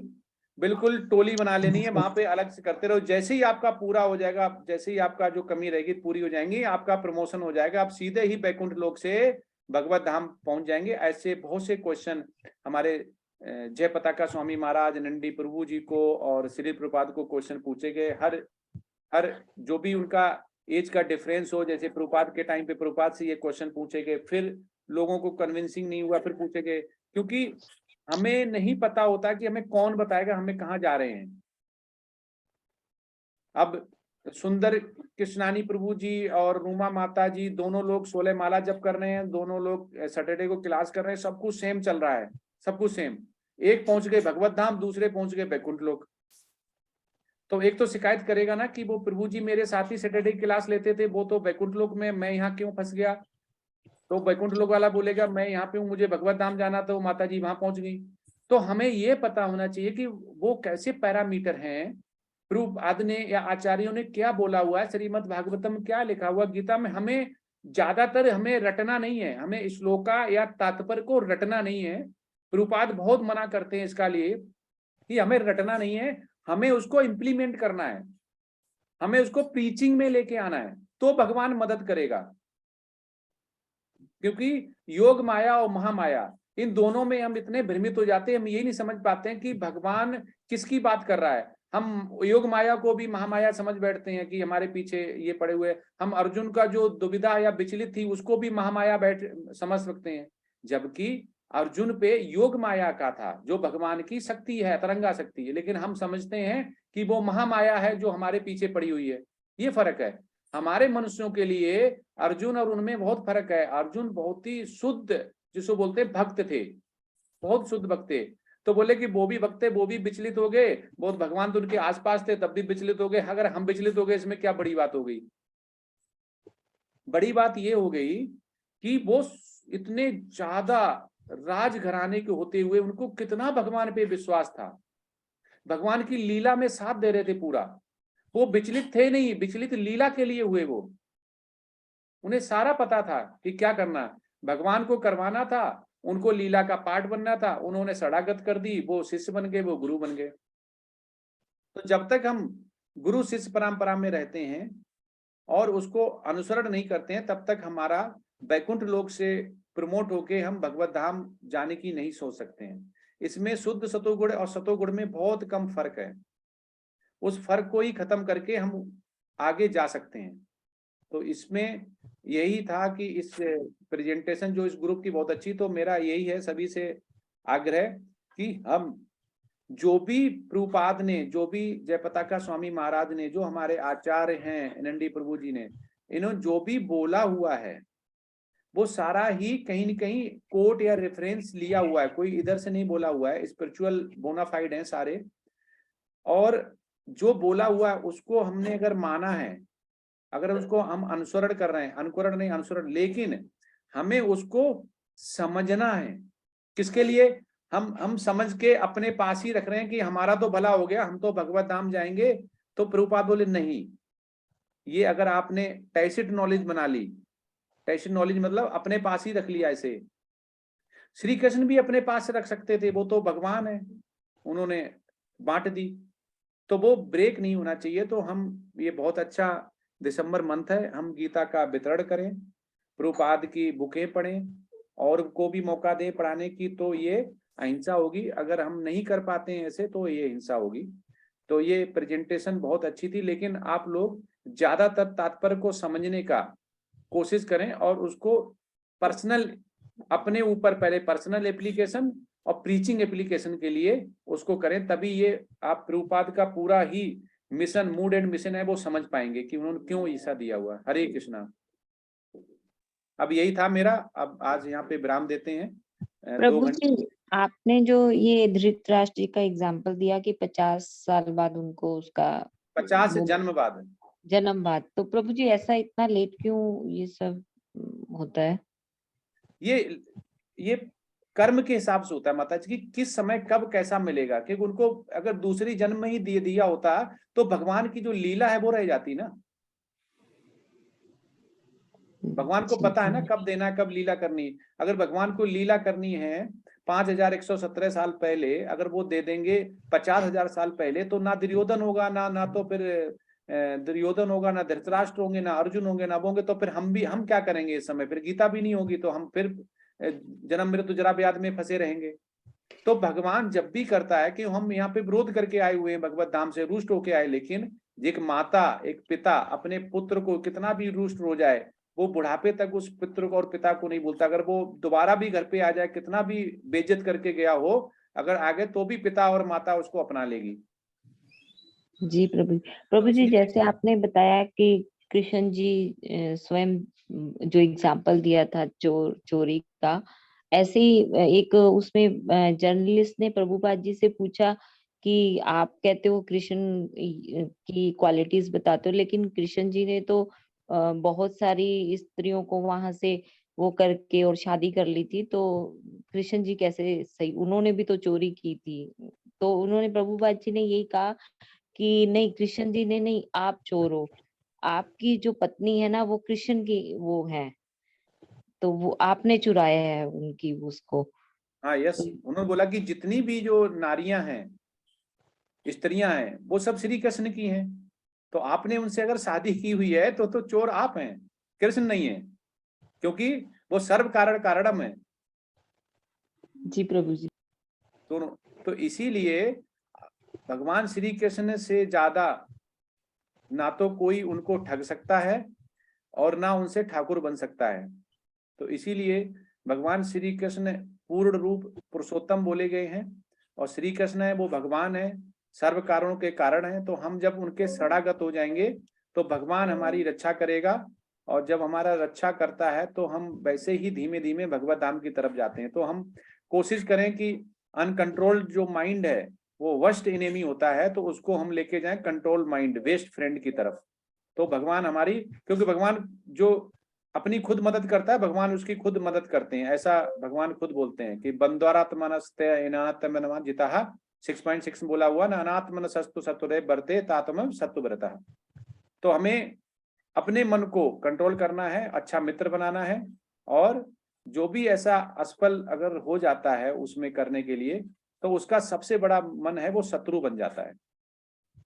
तो यही भगवान यहाँ कहना चाह रहे हैं कि हम जब भगवान श्री कृष्ण ने जब गीता का उपदेश दिया, उसके पीछे रीजन था देने के लिए, और उस रीजन में अगर हम फुलफिल नहीं कर पाते हैं रिक्वायरमेंट, तो हम कहीं ना कहीं भटक सकते हैं। तो इसलिए हमें अनुसरण करना है, और बहुत ही ज्यादा क्वालिटी के साथ हमें जपा करना है, हमें मंगल आरती को अपनाना है, और गुरु ने जो भी बोला हुआ उसे धारण करना है, और जो एटिकेट्स होते हैं वैष्णव के, वो हमें कहीं ना कहीं डेली धीरे धीरे हमें उनको अपने में लाना है, तब आप शुद्ध सतोगुणी की तरफ जाएंगे। प्रोग्रेस होनी चाहिए, मतलब हम 6 महीने पहले क्या थे, फिर 5 महीने बाद क्या थे, 4 महीने, 3 महीने, 2 महीने, 1 महीने, ऐसे धीमे धीमे हमें आगे बढ़ते रहना चाहिए। हरे कृष्णा। टाइम बहुत हो रहा है, हरे कृष्ण कोई प्रभु क्वेश्चन पूछ सकते हैं। हरे कृष्ण प्रभु जी, मुझे सिर्फ पूछना था, अभी एक नया ग्रुप आया है, ग्रुप ई, तो उनकी प्रेजेंटेशन किस तरह होगी? उनकी वो सीक्वेंस मिलेंगे, जैसे अगर 3 हो गई तो रहेगा सीक्वेंस ABCDE, ऐसे ही चलेगा। तो प्रभु जी मतलब ए और बी जैसे एक दिन हो रहा है, सी और डी दूसरे हफ्ते हो रहा है, तो ई 3rd वीक में होगा। उस दिन 3rd हो जाएगा, उसके बाद वो ए हो जाएगा, तो ऐसे उसी दिन ए हो जाएगा, तो ऐसे करके चलेगा। दो हो पाती है ना, 2 लेंगे। अभी हो सकता है कि एफ भी आ जाए, तो फिर ऐसे 3 हो जाएंगी। प्रभु जी उस एफ को आने में शायद महीना 1.5 महीना लग जाएगा। हाँ, तो अभी ऐसे ही करेंगे, फिर अभी टाइम भी कम, एक दिन में 3 भी हो सकती हैं, एक दिन 2 हो जाएंगी, क्योंकि अभी छोटा होता जा रहा है। जैसे पहली प्रेजेंटेशन काफी छोटी थी, दूसरी वाली थोड़ा अट्रैक्टिव और काफी इनोवेटिव थी, इसलिए लगा। तो धीमे धीमे एक दिन में 3 हो जाया करेंगी, तो ठीक है प्रभु मैच्योरिटी जी। भी आ जाएगी थोड़ा, और लिखना और समझना भी आ जाएगा, तो अच्छा हो प्रभु जी जाएगा। अगले हफ्ते ए बी सी तीनों साथ में करें, फिर डी और ई करें साथ में? ABC एक दिन करेंगे और DE एक दिन करेंगे। ABC ठीक है प्रभु जी। तो मेरा रिक्वेस्ट सभी से यही है कि हम प्रीचिंग एप्लीकेशन पे ज्यादा लेके आए। आपने क्या लिखा हुआ है, क्या तात्पर्य में लिखा हुआ, उसको समझ के प्रीचिंग एप्लीकेशन में, पर्सनल एप्लीकेशन में उसको समझाने के लिए लेके आए। हमें रट्टा नहीं मारना है। भगवान श्री कृष्ण ने कौन सा रट्टा मारा और कौन सा अर्जुन ने रट्टा मारा था? वो तो ब्लाइंडली भगवान ने जो बोला वो बस करते चले गए। उन्होंने कि तीर मार, उन्होंने तीर मार दिया, उन्होंने ये कर, उन्होंने ये कर दिया, हमें क्या करना है, भगवान श्री कृष्ण कह रहे हैं। तो यहाँ पे भी जो भी आचार्य बोल रहे हैं, नमा निष्ठादास प्रभु जी बोल रहे हैं, या श्री जय पताका स्वामी महाराज बोल रहे हैं, या हमारे श्री प्रभुपाद जो परमानेंट गुरु हैं वो बोल रहे हैं, तो हमें ब्लाइंडली बिल्कुल वही करना है जो उन्होंने बोला हुआ है, उसमें अपना दिमाग बिल्कुल नहीं लगाना है। तो हमें प्रभु जी, प्रभु जी एक अंतिम सवाल पूछ सकती हूँ? हाँ, ये अंतिम क्यों, अगली बार नहीं आएंगी माता जी क्या? नहीं, अभी आज की कक्षा में। अच्छा, आज माता जी 10 बज गए हैं, थोड़ा जल्दी। हाँ जी प्रभु जी, हरे कृष्णा, दंडवत प्रणाम। प्रभु जी मैंने ये पूछना था, आपने अभी हमें इस कक्षा में बताया था हिंसा अहिंसा, प्रभुपाद जी की डेफिनेशन। तो उसमें आपने बोला था कि अगर हम अहिंसा हो गई, हमने सबको कृष्णा कॉन्शियसनेस से जोड़ दिया, और हिंसा हो गई अगर हमने नहीं जोड़ा। तो अब मुझे ये पूछना